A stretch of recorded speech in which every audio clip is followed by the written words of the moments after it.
আপু, তুমি ভুল বুঝছো আমাকে। আমি মোটেও অমন ছেলে না, তুমি ভালো করে জানো। তারপরও আমাকে এত কথা শোনাচ্ছ কেন? তুমি ও মনে পড়েছে, তুমি তাহলে আমাকে সাদিয়ার সঙ্গে দেখেছো শপিং মলে, তাই তো? শপিং মলে দেখলাম দুজন এমন ভাবে চলাফেরা করছিলি হাতে হাত রেখে, দেখে যে কেউ বুঝতে পারবে তোরা দুজন স্বামী স্ত্রী। দেখো আপু, একদম বাজে কথা বলবে না। কি বলছো এগুলো তুমি আবোল তাবোল? ওর আগামীকাল জন্মদিন, তাই আমাকে নিয়ে গিয়েছিল শপিং মলে মার্কেট করার জন্য। এর থেকে বেশি কিছু না। হয়েছে, আমাকে আর তোর উল্টাপাল্টা বোঝাতে হবে না। তোকে যাই বলছে তাই কর। আমার বাসা থেকে বেরিয়ে যা তুই। তোকে আমার চোখের সামনে দেখে রাগ উঠে যাচ্ছে, কখন কি করে ফেলি। এর থেকে তুই চলে যা। আপু প্লিজ, বোঝার চেষ্টা করো। এত রাতে আমি কোথায় যাব? কেন কথা কানে যাচ্ছে না? তোর ওই বান্ধবী না যেন কি হয়, ওর বাসায় যা, ওর সঙ্গে গিয়ে রাত কাটা। স্বাধীন নিজের রাগকে আর কন্ট্রোল করতে না পেরে পপির গালে ঠাস ঠাস করে দুইটা থাপ্পড় লাগিয়ে দেয়। থাপ্পড় খেয়ে পপি তার দুই গাল দুই হাত দিয়ে আঁকড়ে স্বাধীনের দিকে তাকিয়ে আছে ছলো ছলো দৃষ্টিতে। স্বাধীন পপির অমন ভাবে তাকিয়ে থাকা দেখে বলতে লাগে, সরি আপু, তোমাকে মারার জন্য। আর তুমি আসার পর থেকে এইসব কি বলে চলেছ? ও আমার জাস্ট ফ্রেন্ড, এর থেকে বেশি কিছু না। আর তুমি কী সব বলছো? আমার রাগ উঠে গেছে মাথায়। তুমি তো আগে থেকে জানো রাগ উঠে গেলে আমি নিজের মধ্যে থাকি না। প্লিজ ক্ষমা করে দিও। তুই থাপ্পড়টা মেরে মোটেও ভালো করলি না। বাবা আর মা বাসায় আসুক, তারপর তোর বন্দোবস্ত করছি। তুই কি করে এই বাইরে থাকিস আমি দেখে নিব। যেখানে এত বড় হয়ে গেলাম, আজ পর্যন্ত আমার বাবা আমার গালে একটা থাপ্পড় কেন, ফুলের টোকাও লাগায়নি। আর তুই কিনা আমাকে থাপ্পড় মারলি, এর প্রতিশোধ আমি নিয়ে ছাড়বো। তুই তৈরি হ ভয়ঙ্কর কিছু দেখার জন্য। কথাটা বলেই পপি তার হাতের উল্টো পিঠে দিয়ে চোখের জল মুছে তার রুমের দিকে যেতে লাগে। স্বাধীন দরজা লাগিয়ে দিয়ে তার রুমের দিকে অগ্রসর হতে লাগে। রুমে গিয়ে দরজা খুলে রুমের মধ্যে ঢুকে দরজা লাগিয়ে দিয়ে সোজা ওয়াশরুমে চলে যায়। তারপর ফ্রেশ হয়ে ওয়াশরুম থেকে বের হয়ে খাটে গা এলিয়ে দিতে ভয়ঙ্কর অতীতে ঝাঁপ দেয় স্বাধীন। কি সেই অতীত? আপনাদের অনেক জানার আগ্রহ হচ্ছে জানি। চলেন আপনাদেরকে জানিয়ে নিয়ে আসি স্বাধীনের এক ভয়ঙ্কর অতীত, অর্থাৎ আমাদের গল্পের নায়কের অতীত। এবার আসেন আপনাদেরকে আমাদের গল্পের নায়কের সঙ্গে পরিচয় করিয়ে দেওয়া যাক। আমাদের গল্পের নায়কের নাম স্বাধীন শেখ। এখন যে অবস্থাতে দেখছেন তার অবস্থা ঠিক আগে তেমন ছিল না। অনেক ভালো আর বড়লোক বাবার একমাত্র সন্তান ছিল, কিন্তু সময়ের আকস্মিকতায় সবকিছু ধীরে ধীরে ভেঙে যায়। আর বাকিটা না হয় গল্পের সাথে থাকেন, তাহলেই সবার পরিচয় জেনে যাবেন এক এক করে। বাবা, আর কত ঘুমাবি তুই? তোর বাবার শরীরের অবস্থা কেমন একটা ভালো না, দিন দিন অবনতি হয়ে চলছে। তোকে কত করে বললাম তোর বাবার সম্পত্তিগুলো এক এক করে তুই বুঝে নে, সব বিষয়গুলো তুই দেখে শুনে নে। এখন যদি তোর বাবার 19 থেকে 20 হয়ে যায়, তাহলে আমাদের কি অবস্থা হবে বুঝতে পারছিস? আমরা তো পথে বসে যাব। তাই তোকে বলছি কি, তুই তোর বাবার সয় সম্পত্তিগুলো বুঝে অফিসে গিয়ে অফিসের দায়িত্বটা নে।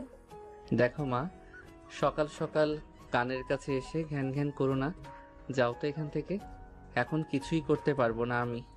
এখন এনজয় করার বয়স।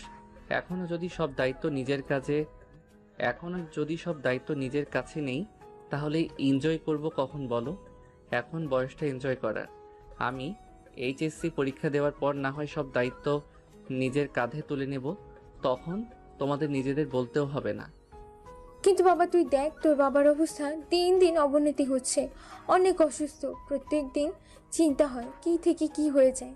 তোর উচিত তোর বাবার পাশে থাকা এই দুঃসময়। দেখো মা, আর কতবার তোমাকে বলবো আমি এখন অফিসের দায়িত্ব কিছুই নিতে পারবো না। এইচএসসি পরীক্ষা দেওয়ার পর সব কিছু সম্ভব হবে। এখন যাও তো এখন। ঘুমা, আর তোকে ডিস্টার্ব করবো না। দেখিস কখন আর তোকে কিছুই বলবো না। তোর যা ইচ্ছা তাই কর, আমাদের কথা তো তুই কখনো শুনবি না। তা তো আমরা ভালো করেই জানি। তোর ভালোর জন্য আমরা বলছিলাম, এমন না। তোর আরও 2-3টা ভাই বোন আছে, তাদের বিষয় নিয়ে আমরা ভেবে তোকে এই কথাগুলো বলছি না। তোর তো কোনো ভাই বোন নেই। তুই যদি তোর নিজের ভালো না বুঝতে পারিস, তাহলে আমরা আর কি বলবো? কি আর বলবো বল? ঘুমা তুই, তোর যত ইচ্ছা তত ঘুমা, তোকে আর কিছুই বলবো না। কথাটা বলে স্বাধীনের মা স্বাধীনকে রাগ দেখিয়ে রুম থেকে চলে যায়। অন্যদিকে স্বাধীন তার মায়ের কথা এক কান দিয়ে শুনে অন্য কান দিয়ে বের করে দিয়ে খাটের অন্য পাশ ফিরে ঘুমিয়ে পড়ে। তোমার ছেলেকে নিয়ে আমার অনেক চিন্তা হয়, না জানি এর ভবিষ্যৎ কি। এখনই এর যে অবস্থা, বন্ধু বান্ধবীদের ছাড়া একদম চলতেই পারে না, নিজের দিকে তেমন একটা খেয়ালই রাখে না। জানো, আগামীকাল রাত 2টার সময় বাসায় ফিরেছে। কাজের মেয়ে আমাকে এসে বললো রাতে নাকি অনেক ড্রিঙ্কস করে মাতাল হয়ে ফিরেছে। তাকে নাকি আবোল তাবোল কথাও বলেছে। কোনো মতে স্বাধীনকে তার রুমে দিয়ে আসতে পারে সেই ছেলেটাকে আদর করে করে একদম মাথায় তুলেছ তুমি। এখন দেখো একদম আদরে বাদর হয়ে গেছে। এখন তোদের বয়স আনন্দ করার, এখন আনন্দ করবে না তো কিছুদিন পর আনন্দ করবে। ওকে কিছু বলো না, সময় হলে সব কিছু যখন বুঝতে পারবে তখন নিজে সব দায়িত্ব নিজের কাছে তুলে নেবে। দেখো, এই যে এই তোমার জন্যই ছেলেটার আজ এমন অবস্থা হয়ে এসেছে। তুমি কেন কোনো কথা বললে না? তুমি সবসময় ওর পক্ষ নিয়ে কথা বলো, আদর করে করে বাদর বানিয়ে ফেলেছো। দেখো এই বাদর একদিন মাথায় উঠে বসবে। স্বাধীনের বাবা আর স্বাধীনের মা নিজেদের মধ্যে কথাগুলো বলছিল। অন্যদিকে স্বাধীন ঘুম ভেঙে যায়। ঘুম থেকে উঠে ফোনটা হাতে নিয়ে দেখে দুপুর 12টা বেজে গেছে। শোয়া থেকে তড়িঘড়ি করে উঠে ওয়াশরুমে চলে যায়। তারপর ফ্রেশ হয়ে বাইরে এসে পোশাক পরিবর্তন করে নিজেকে একটু পরিপাটি করে নিচে চলে আসে খাবার টেবিলে। স্বাধীনের মা আর বাবা দুজনে বসে টিভিতে খবর দেখছিল।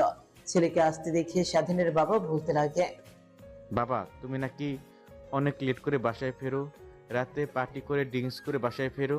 আমি তোমাকে কিছু বলিনি এই কয়েকদিন, কিন্তু দিন দিন তোমার হার বৃদ্ধি পাচ্ছে, যা আমার একদমই ভালো লাগছে না। তাই নিজেকে একটু কন্ট্রোল করো, বুঝলে?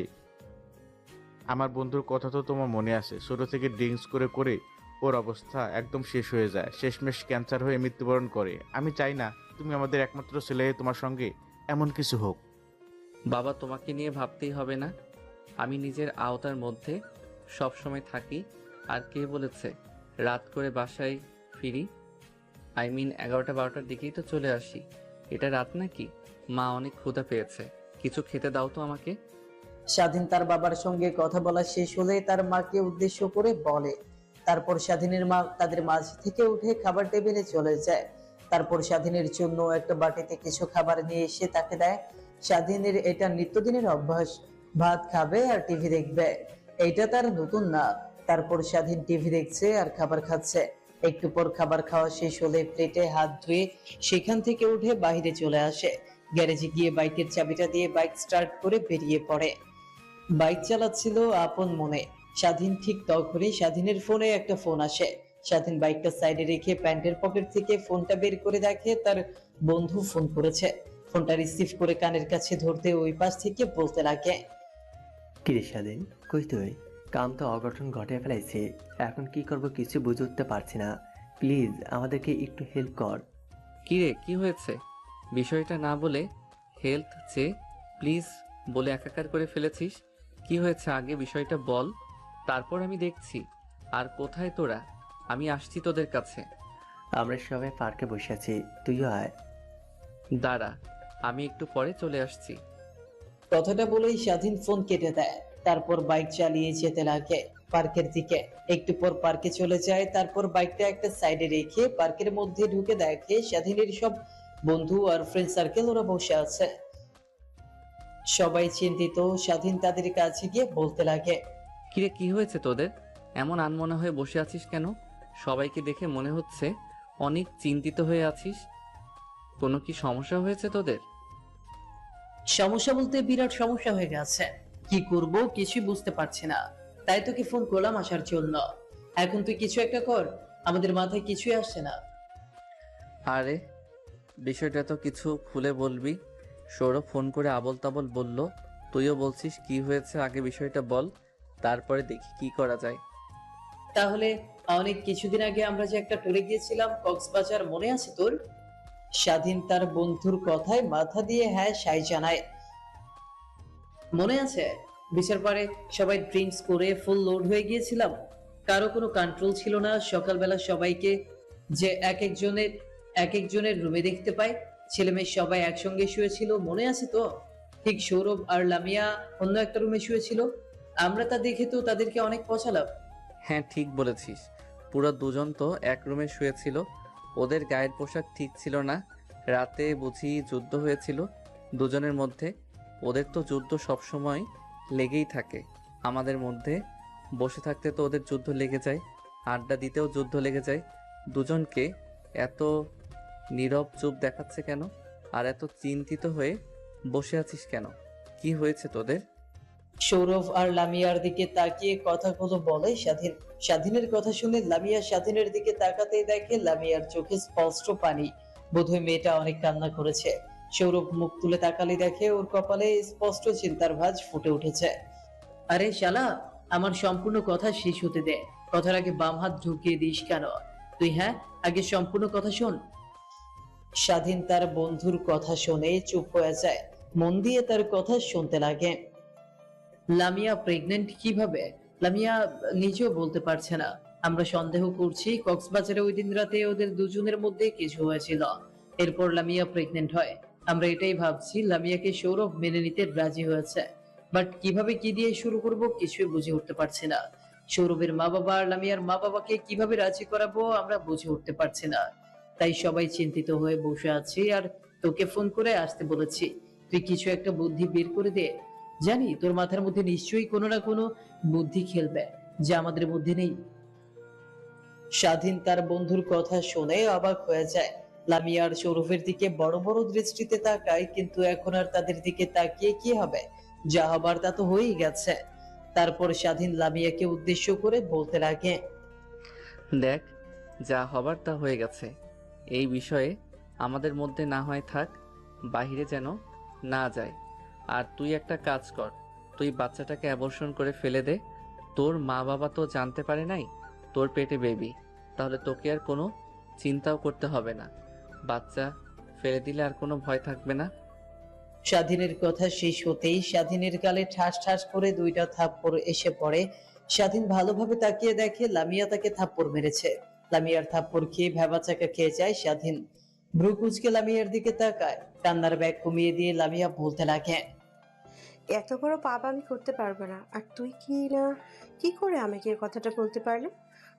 আমি ভেবেই অবাক হচ্ছি যে তুই আমার বন্ধু হয়ে এত বড় পাপের কথা আমাকে বলছিস।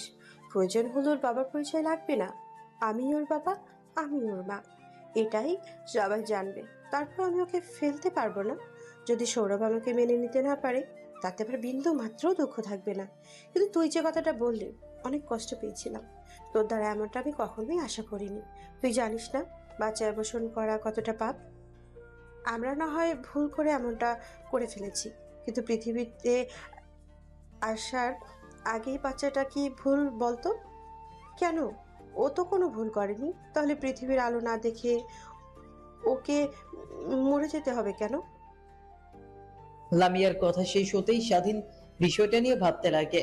হ্যাঁ, লামিয়া তো ঠিকই বলেছে, কোনো খারাপ কথা বলেনি।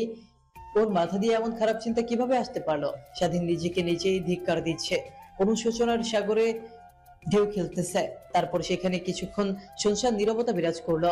একটু পর সবাইকে চুপ থাকতে দেখে স্বাধীন পুনরায় সবাইকে বলতে লাগে, আমার ভুল হয়েছে, আমি না বসে এমন কথাটা বলে ফেলেছি। লামিয়া, তুই আমাকে ক্ষমা করে দে। আর সৌরভ, তুই কি লামিয়াকে বিয়ে করতে রাজি আছিস? দেখ, আমার কোনো অমত নেই লামিয়াকে বিয়ে করতে। আমি ওই দিন নিজে ফিল করেছিলাম কিছু একটা, কিন্তু তোদের কাউকে কিছু বলিনি। ঘুম থেকে ওঠার পর নিজেকে অনেক ক্লান্ত আর শরীরটা অবুঝ ফিল হয়। আমি কিছুটা ইঙ্গিত করতে পারছিলাম। তা বাদ দে সে কথা। এখন তোরা যদি বলিস লামিয়াকে বিয়ে করতে, আমি এক পায়ের ওপর বিয়ে করতে পারবো। বউ পেয়ে যাবো, সঙ্গে বেবি, 2 in 1। সৌরভের কথা শুনে সবাই হা করে হাসতে লাগে, কিন্তু লামিয়ার মুখে কোনো হাসির রেখা নেই। মেয়েটা চিন্তা করতে করতে একদম নাজেহাল অবস্থা। কি করবে এখন? লামিয়াকে চিন্তিত দেখে সবাই হাসি থামিয়ে দেয়। স্বাধীন পুনরায় বলতে লাগে, কি রে, তোর মুখে এখনো হাসি নেই যে? তোকে আর সৌরভকে তো বিয়ে দিয়ে দিব, এখন তো অন্তত হাস। এমন গোমরা মুখো হয়ে থাকলে আমাদের ঝগড়া বান্ধবীকে একদমই ভালো লাগে না রে। তুই ঝগড়া না করলে আমাদের আড্ডাটা পুরোটাই পায় না। স্বাধীনের কথা শুনে লামিয়া নিজেকে আর সামলাতে না পেরে ফিক করে হেসে দেয়। তারপর বসা থেকে উঠে স্বাধীনের কাছে এসে এলো পাথারি মারতে লাগে। সেইভাবে আনন্দের আড্ডার মধ্য দিয়ে অনেকটা সময় পেরিয়ে যায়। একটু পর বন্ধু পুনরায় বলতে লাগে, অনেক তো হলো আড্ডা, এখন অন্তত কিছু একটা চিন্তা কর। ওদের দুজনের কি করা যায় সেটা না হয় ভাব। নিমিষে সবার হাসি জল চেহারাটা কালো আধারে ছেয়ে যায়। কি করবে সবাই ভাবতে লাগে। একটু পর স্বাধীন কিছু একটা চিন্তা করে সবাইকে উদ্দেশ্য করে বলতে লাগে, দেখ, আমাদের সব রাস্তাই বন্ধ, শুধুমাত্র একটা রাস্তা খোলা আছে, সেটা হচ্ছে অভিনয়, যা করে আমরা ওদের বিয়ে দিতে পারবো। অভিনয় মানে? কিসের অভিনয়? কিছুই তো বুঝতে পারছি না, সব মাথার উপর দিয়ে যাচ্ছে। আরে পাগল, সব কথা তো আগে শেষ হতে দিবি। আমাদের সব পথ বন্ধ, একটা পথ খোলা আছে। আমরা গিয়ে প্রথমে স্বাধীনের মা আর বাবার কাছে গিয়ে কান্না করব। বলবো সৌরভ লামিয়া গিয়ে বিয়ে করতে চাই, যদি না বাঁচে তাহলেও মারা যাবে। আমাদেরকে বলেছে। আমরা চাই না আমার বন্ধু মারা যাক। আমাদের বন্ধু মারা গেলে আমরা অনেক কষ্ট পারব। আপনারা প্লিজ ওদের দুজনকে মেনে নিয়ে বিয়ে দিয়ে দেন। জানি আমাদের কথা কখনোই সৌরভের মা আর বাবা ফেলতে পারবে না। তারপর না হয় লামিয়ার বাবার কাছে গিয়ে একই অভিনয় করব, আঙ্কেলও আমাদের কথা ফেলতে পারবে না। এভাবে না হয় ওদের দুজনের বিয়ে দিয়ে দেব। বিয়ে দিয়ে দেব, কি বলিস তোরা? আরে ভাই, সত্যি তো বলেছি, আমাদের মাথায় তো এই বুদ্ধিটা আসেনি। তাই তো তোকে আমরা ফোন করতে আসতে বলেছিলাম। আমাদের বুদ্ধির ভান্ডার। তাহলে চল এখানে আর বসে না থেকে আমাদের প্ল্যান শুরু করে দিই। আর আজকে কিছু একটা করে ফেলতে হবে। ইভেন বিয়ের ডেটটা যদি অনেক দূরে দিয়ে দেয় তাহলে লামিয়ার মা আর বাবা বুঝে যাবে। এর আগে কিছু একটা করে ফেলতে হবে আমাদের, যেন তারা কিছুই বুঝতে না পারে। যদি বুঝে যায় তাহলে লামিয়ার মান সম্মান একদম মাটিতে মিশে যাবে। কি বলিস তোরা? স্বাধীনের বন্ধুর কথা সবাই সায় জানায়। তারপর পার্ক থেকে বের হয়ে যে যার বাইক নিয়ে রওনা দেয় সৌরভের বাসার উদ্দেশ্যে। সৌরভের বাসার সামনে গিয়ে দরজায় কলিং বেল দিতেই সৌরভের মা এসে দরজা খুলে দেয়। সবাইকে একত্রে দেখতে পেয়ে সৌরভের মা বলতে লাগে, বাবা, আজকে স্পেশাল কিছু আছে নাকি? তোদের সবাই একত্রে, তাও আবার আমার বাড়ি, কি হয়েছে? আন্টি আঙ্কেল কোথায়? আঙ্কেলের আপনার সঙ্গে কিছু কথা বলার ছিল। তোমার আঙ্কেল তো ড্রয়িং রুমে বসে টিভি দেখছে। আসো, ভেতরে আসো সবাই। সৌরভের মা কথাটা বলেই দরজার সামনে থেকে সরে দাঁড়ায়। তারপর এক এক করে সব বন্ধুরা বাসার ভেতরে ঢুকে পড়ে। ড্রয়িং রুমে গিয়ে দেখে সৌরভের বাবা বসে থেকে টিভি দেখছে। একটু পর সৌরভের মাও চলে আসে। তারপর স্বাধীন আর তার বন্ধুরা কান্না মিশ্রিত কণ্ঠে সৌরভের মা আর বাবাকে উদ্দেশ্য করে বলতে লাগে তাদের সাজানো নাটক। আঙ্কেল আর আন্টি, আপনাদেরকে কি করে যে বলবো, আপনার ছেলে আমাদের বন্ধু লামিয়াকে পছন্দ করে। অনেক দিন ধরে বলতে পারছে না। আজকে আমি একে বললে লামিয়া নারাজ করে দেয়, সে মরে যাবে বলে আমাদেরকে। সৌরভ যদি মরে যায় তাহলে আমাদের বন্ধু কমে যাবে। আমরা তাদেরকে নিয়ে আড্ডা দেব। প্লিজ সৌরভ আঙ্কেল, লামিয়ার সঙ্গে বিয়ে দিয়ে দেন আপনারা, তাহলে আমরা অনেক খুশি হব। Please uncle, please. কি বলছো এগুলা? তোমরা? সৌরভ তো নিজে আমার মাথার উপর বসে খায়, ও বিয়ে করে ওর স্ত্রীকে কি খাওয়াবে? এত করে বলি কোম্পানিতে বয়, কিন্তু সে তো তোমাদের সঙ্গে আড্ডা ঘোরাঘুরি করতেই ব্যস্ত। অমন বাউন্ডারি ছেলেকে তার মেয়ে বিয়ে দিব, আর আমরা কি মুখ নেই লামিয়ার মা বাবার সামনে গিয়ে দাঁড়াবো? আমার ছেলে ঘোরাফেরা করে, কোনো কাজ কাম করে না। আপনার মেয়েকে বিয়ে দেন, তখন লামিয়ার মা আর বাবা আমাদেরকে বাড়ি থেকে অপমান করে বের করে, তাই না? আঙ্কেল, আপনাকে তা নিয়ে ভাবতে হবে না। আপনি বিয়েতে রাজি আছেন, এই তো, তাহলেই হয়ে গেল। আর কিছু ভাবতে হবে না। আর লামিয়ার মা আর বাবাকে রাজি করার দায়িত্ব আমাদের। আর চিন্তা করেন না, সৌরভ বিয়ে করলেও একদম ভালো হয়ে যাবে। আপনার কোম্পানিতে যোগ দেবে, আপনার সঙ্গে কাজ করবে। তখন দেখবেন আমাদের তেমন একটা সময় দেবে না। বিয়ের পর সবাই বদলে যায়, দেখবেন সৌরভ বদলে যাবে। আপনি এতটুকু শিওর থাকেন। তোমরা সবাই যেতে এসেছো আর বলছো ওকে বিয়ে দিয়ে দিতে, তাহলে আমার অমত নাই। কিন্তু লামিয়ার মা আর বাবাকে তোমরা কি করে রাজি করাবে তা জানি না। লামিয়ার মা বাবাকে রাজি করে তারপর আমার কাছে এসো। ওকে আঙ্কেল, আপনারা রেডি হন, আমরা যাব আর আসবো। আমাদেরকে এতটুকুই সময় দেন, দেখবেন এর মধ্যে লামিয়ার মা বাবার কাছে গিয়ে আমরা ওদের বিয়ের সম্পর্কে সবকিছু বলে মানিয়ে নিয়েছি। কথাটা বলে পুনরায় সবাই সৌরভের বাড়ি থেকে বের হয়ে যায়। অন্যদিকে সৌরভের মা আর বাবা ওদের বন্ধুদেরকে ভালো করে চেনে। ওরা যা একবার মনস্থির করে তা করেই ছাড়ে। তারপর সৌরভের মা আর বাবা তাদের রুমে গিয়ে রেডি হয়ে নেয়, কারণ জানে একটু পর তারা সবকিছু রাজি করে বাসায় আসবে। তারপর তাদেরকে লামিয়াদের বাসায় যেতে হবে। অন্যদিকে স্বাধীন আর স্বাধীনের বন্ধুরা লামিয়ার মা আর বাবার কাছে গিয়ে তাদেরকে বোঝাতে লাগে। সৌরভের মা আর বাবার মতো লামিয়ার বাবাও স্বাধীন আর তার বন্ধুদের কথা শুনে রাজি হয়ে যায়। শালা, সবকিছু তো ঠিক করে ফেললামই। এখন তোদের দুজনকে আমাদের সবাইকে ট্রিট দিতে হবে, না হলে তোদের বিয়ে হবে না। বদদোয়া করে দিলাম। ভাই প্লিজ বন্ধ করিস না। তোর দোহায় আজ এত দূর পর্যন্ত তোরা সবাই আমার কাছ থেকে টিট চাচ্ছিস, তাই তো আমি টিট দেবো। আগে বিয়ের ডেটটা ফাইনাল করে নিই, তারপর তোদের সবাইকে টিট দেবো। মনে থাকে যেন, বলে দিলাম। কথাটা বলে বাইক স্টার্ট দিয়ে সবাই সৌরভের বাসায় চলে আসে। তারপর সৌরভের বাসায় এসে দরজায় কলিং বেল দিতেই সৌরভের মা এসে দরজা খুলে দেয়। তারপর এক এক করে স্বাধীন আর ওর বন্ধুরা বাসার মধ্যে ঢুকে পড়ে। বাসায় গিয়ে দেখে সৌরভের মা আর বাবা আগে থেকেই রেডি হয়ে আছে। তারপর সৌরভের মা আর বাবা সৌরভকে নিয়ে সোজা চলে যায় লামিয়াদের বাসায়, সঙ্গে স্বাধীনরাও। লামিয়ার বাবা মার সঙ্গে কথা বলে সৌরভের মা আর বাবা ওদের বিয়ের ডেটটা ফাইনাল করে দেয়। তারা কথোপকথনে বলছিল। স্বাধীনরা সেখানে আর না থেকে সবাই চলে আসে একটা রেস্টুরেন্টে। তারপর সবাই পেট ভরে খেতে লাগে। পেটের খাওয়ার মাঝখানে স্বাধীনের একটা বন্ধু বলে ওঠে, তোদের দুজনের তো হেললে হয়ে গেল, এখন তো আমাদেরকে তেমন সময় দিবি না, সংসার বউ নিয়ে ব্যস্ত থাকবি। তুই ঠিক বলেছিস যে তোদের সঙ্গে আর আগের মতো আড্ডা দিতে পারবো না, কিন্তু তোদের ভালোবাসা কখনই কমবে না আমার। কথাটা বলে সবাই অনেকটা বাধ্য হয়ে যায়। তারপর খাওয়া দাওয়া শেষ করে আড্ডা দেয়। বিলের কাগজটা সৌরভ হাতে নিয়ে বড় বড় করে তাকিয়ে আছে। সৌরভকে বড় বড় করে তাকিয়ে থাকতে দেখে স্বাধীন বলতে লাগে, কিরে, কি হয়েছে? অমনভাবে বিলের কাগজটা নিয়ে দাঁড়িয়ে আছিস কেন? বিলটা দিয়ে দে। তোরা কি মানুষ না হাতি? একসঙ্গে 15,000 টাকা খাবার কি করে খালি? এখন তো আমার কাছে এত টাকা নাই, মাত্র 10,000 টাকা আছে। তোমাকে দিতে হবে না, আমি বিল দিয়ে দিচ্ছি। কথাটা বলে লামিয়া স্বাধীনের হাত থেকে বিলের কাগজটা কেড়ে নেয়। তারপর ওয়েটারকে বিল দিতে ওয়েটার সেখান থেকে চলে যায়। তারপর পুনরায় সবাই একত্রে আড্ডা দিতে লাগে। সেইভাবে অনেকটা সময় পার হয়ে যায়। রাত যখন প্রায় 11টা বাজে, তখন রেস্টুরেন্ট থেকে বের হয়ে যে যার বাসায় চলে যায়। অন্যদিকে স্বাধীন বাসায় এসে দরজায় কলিং বেল দিতেই কাজের মেয়ে এসে দরজা খুলে দেয়। তারপর সোজা স্বাধীন তার রুমে চলে যায়।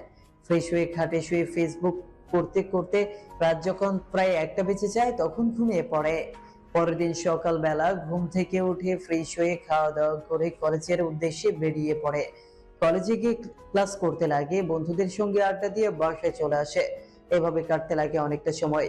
ধীরে ধীরে সৌরভ আর লামিয়ার বিয়ের দিনও ঘনিয়ে আসে। বিয়ের দিন সবাই অনেক আনন্দ ফুর্তি করছিল ছাদে বসে। সবাই ড্রিঙ্ক করছিল। সবার ড্রিঙ্ক করা দেখে সৌরভ ড্রিঙ্কস হাতে নিয়ে খেতে যাবে, ঠিক তখনই স্বাধীন ওর হাত থেকে বোতলটা কেড়ে নিয়ে বলতে লাগে, শালা, আজকেও কি উল্টাপাল্টা কিছু করার নিয়ত আছে নাকি? তোর নতুন নতুন বিয়ে, বাসর ঘরে যাবি জিন্স পরলে, তোর তো কিছুই মনে থাকবে না। মনে নেই একবার ড্রিঙ্ক করে কি হয়েছে? এখন কি হবে? যা সোজা এখন বাসর ঘরে যাবি, নাকি তোকে জোর করে আমরা রেখে আসবো? দেখ, অনেক নার্ভাস লাগছে আমার। প্রথম প্রথম তো এর জন্য বোধ হয় একটু পর যায়। তোরা আনন্দ কর, আমি দাঁড়িয়ে থেকে দেখি। আমাকে যেহেতু একটু ড্রিঙ্কস করতে দিবি না, তোরা কর, আমি দেখি তাকিয়ে থেকে। না, এক মুহূর্ত তো এখানে দাঁড়িয়ে থাকতে পারবি না। ঘরের দিকে তাকিয়ে দেখ কত বাজে। রাত 1টা বেজে গেছে। এখন যদি বাসর ঘরে না ঢুকিস তাহলে বিড়াল কখন মারবি আর এনজয় কখন করবি? এই তোরা ধর তো শালাকে। এ তো দেখছি খালি মুখে সোনার বান্দানা, একে জোর করে বাসর ঘরে রেখে আসতে হবে। ধর ধর, সবাই ধর। তারপর স্বাধীনের কথা শুনে স্বাধীনের সব বন্ধুরা সৌরভকে কাঁধে তুলে নিয়ে একজন হাত, একজন পা, একজন মাথা নিয়ে সামনের দিকে এগোতে লাগে। সজীবের রুমের দিকে যাচ্ছিল, ঠিক তখনই সৌরভের বাবার সঙ্গে দেখা হয়। সৌরভের বাবা সৌরভকে কাঁধে নিয়ে রাখায় সৌরভের বাবা স্বাধীন আর তার বন্ধুদেরকে বলতে লাগে, কি হয়েছে বাবা, তোমরা সৌরভকে কাঁধে তুলে কোথায় নিয়ে যাচ্ছ? আঙ্কেল আর বইলেন না, ওকে কত কাঠখড় পরিয়ে বিয়ে দিয়েছি, আর ও বলছে বাসর ঘরে যাবে না, তাই আমরা সবাই বোর করে বাসর ঘরে নিয়ে যাচ্ছি। স্বাধীনের মুখ থেকে এমন কথা শুনে সৌরভের বাবা সেইখানে আর এক মুহূর্ত না দাঁড়িয়ে থেকে হনহন করে হাঁটতে লাগে। তারপর স্বাধীন সৌরভকে পাজা কোদা করে রুমের সামনে নিয়ে এসে নামিয়ে দেয়। সৌরভকে রুমের মধ্যে লাথি দিয়ে ঢুকিয়ে দিয়ে বলতে লাগে, বাই বাই, আমরা গেলাম, তোরা এখন এনজয় কর। আর সকালের আগে কিন্তু দরজা খুলছে না। আর শোন, এমন কিছু করিস না যার দ্বারা একসঙ্গে দুইটা মামা ডাক শুনতে হয়। স্বাধীনের কথা সৌরভের মাথার ওপর দিয়ে গেল। স্বাধীনের কথা শুনে স্বাধীনের সব বন্ধুরা হা হা করে হাসতে লাগে। অন্যদিকে লামিয়া লজ্জায় লাল হয়ে যায়। তারপর সৌরভ যে খাটে বসে পড়ে, লামিয়ার ঘোমটাটা সরিয়ে কপালে চুমু দেয়। ওরা ওদের মতো বাসর করুক, তা আমাদের না জানলেও হবে। যদি জানার এত ইচ্ছে থাকে তাহলে বিয়ে করে জেনে নেন, ভালো হবে। স্বাধীন সৌরভের রুমের দরজা লাগিয়ে দিয়ে পুনরায় সাথে চলে যায়। তারপর রাতভর বন্ধুদের সঙ্গে আড্ডা দিতে লাগে। আড্ডা দিয়ে সেখানে ঘুমিয়ে পড়ে। পরদিন সকালবেলা কারো মিষ্টি হাতের স্পর্শ পেয়ে আর মিষ্টি ডাকে স্বাধীনের ঘুম ভেঙে যায়। ঘুম ভেঙে মিটমিট করে তাকিয়ে দেখে তার সামনে একটা মেয়ে বসে আছে। স্বাধীনকে উদ্দেশ্য করে বলছে, এই যে মিস্টার সাদিক, শুয়ে আছেন কেন? দেখছি সাদটাকে তো পুরো বারবার করে ফেলেছেন আপনারা সবাই। তাকে আপনাদেরকে তো চিনলাম না, আর বিয়ের দিনও তেমন একটা দেখলাম না। মেয়েটার কথা শুনে স্বাধীন তার চোখ হাত দিয়ে ডলে ভালোভাবে তাকিয়ে বোঝার চেষ্টা করে কে, কিন্তু স্বাধীন বুঝতে পারে না। মেয়েটির কণ্ঠস্বর শুনে আশেপাশে পড়ে থাকা স্বাধীনের সব বন্ধুরা উঠে বসে। তারপর স্বাধীন মেয়েটিকে উদ্দেশ্য করে বলে, আপনি কি? আপনাকে তো চিনলাম না। আর কি আবল তাবল বকে চলেছেন? আমি এই বাসার মেয়ে। আমার বাসায় এসে আমাকেই বলছেন আমি কে? মানে এই বাসার মেয়ে মানে? এটা তো সৌরভের বাসা। আর এই সৌরভের তো একটা ছোট্ট বোন আছে, সে তো বিদেশে লেখাপড়া করে। শুনলাম বিয়েতে আসেনি। তা আপনি কে? ও, তাহলে আপনারাই হচ্ছেন আমার ভাইয়ের গুণবতী বন্ধুরা। আমি আমার সৌরভ ভাইয়ের বোন, আর বিদেশ থেকে কালকে রাতে এসেছি। ও সরি, চিনতে পারিনি। সরি বলতে হবে না। তা পুরো ছাদটাকে তো বার বানিয়ে ফেলেছেন। এপাশে ওপাশে মদের বোতল ফেলে আপনাদের কি মদ খাওয়া আর ড্রিঙ্কস করা ছাড়া অন্য কোনো কাজ নেই? মেয়েটার কথা শুনছিল স্বাধীন। আনমনে মেয়েটার কথা বলতে বলতে ছাদের ওপর থেকে ড্রিঙ্কসের বোতলগুলো গুছিয়ে রাখতে লাগে। স্বাধীন মেয়েটির দিকে অপলক দৃষ্টিতে তাকিয়ে আছে। এই যেন একটা পরী ভুলবশত মাটিতে নেমে এসেছে। স্বাধীনকে এমন ভাবে তাকিয়ে থাকতে দেখে স্বাধীনের সব বন্ধুরা ওর কাছে এসে মাথায় গাঁটটা মেরে পড়তে লাগে। কিরে শালা, এমন ভাবে তাকিয়ে আছিস কেন? নাকি প্রেমে পড়ে গেলি? তুই সেই ঘুম থেকে ওঠার পর থেকে দেখছি ওর দিকে ড্যাব ড্যাব করে তাকিয়ে আছিস। মনে রাখিস, ও কিন্তু আমাদের ছোট্ট বোনের নজরে দেখবি ওরে, বুঝলি? কেন রে? বউয়ের নজরে কি দেখলে কোনো সমস্যা হবে? শোন, ওকে আমি বউয়ের নজরে দেখব, আর তোরা বোনের নজরে দেখবি, বুঝলি? প্রথম দেখায় ভালোবাসা যাকে বলে, আজ পর্যন্ত এত সুন্দর মেয়ে আমি আমার লাইফে কখনো দেখিনি।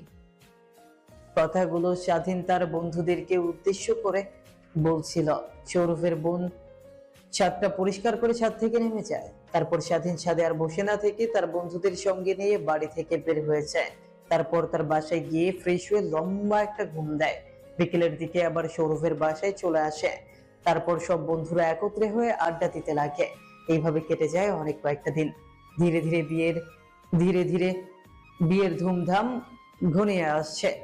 আগে থেকে বাড়িতে মানুষ নেই, সবাই চলে গেছে। স্বাধীন আর ওর বন্ধুরা একটা রুমে বসে আড্ডা দিচ্ছিল। ঠিক তখনই সৌরভের বোন রুমের মধ্যে প্রবেশ করে। ভাইয়া, আপনাদেরকে মা আর বাবা নিচে খাবার টেবিলে খাবার খাওয়ার জন্য ডাকছেন, আপনারা যান। মারিয়ার কথা শুনে রুম থেকে সবাই বেরিয়ে যায় খাবার টেবিলের উদ্দেশ্যে, কিন্তু স্বাধীন রুম থেকে বেরিয়ে যায় না। খায় মেরে সেখানেই বসে আছে। স্বাধীনকে রুম থেকে বেরিয়ে যেতে না দেখে মারিয়া বলতে লাগে, কি হলো, আপনাকে কি আবার আলাদাভাবে বলতে হবে? যান নিচে, খাবার টেবিলে আপনাদের জন্য অপেক্ষা করছে মা আর বাবা। যান, আপনিও যান।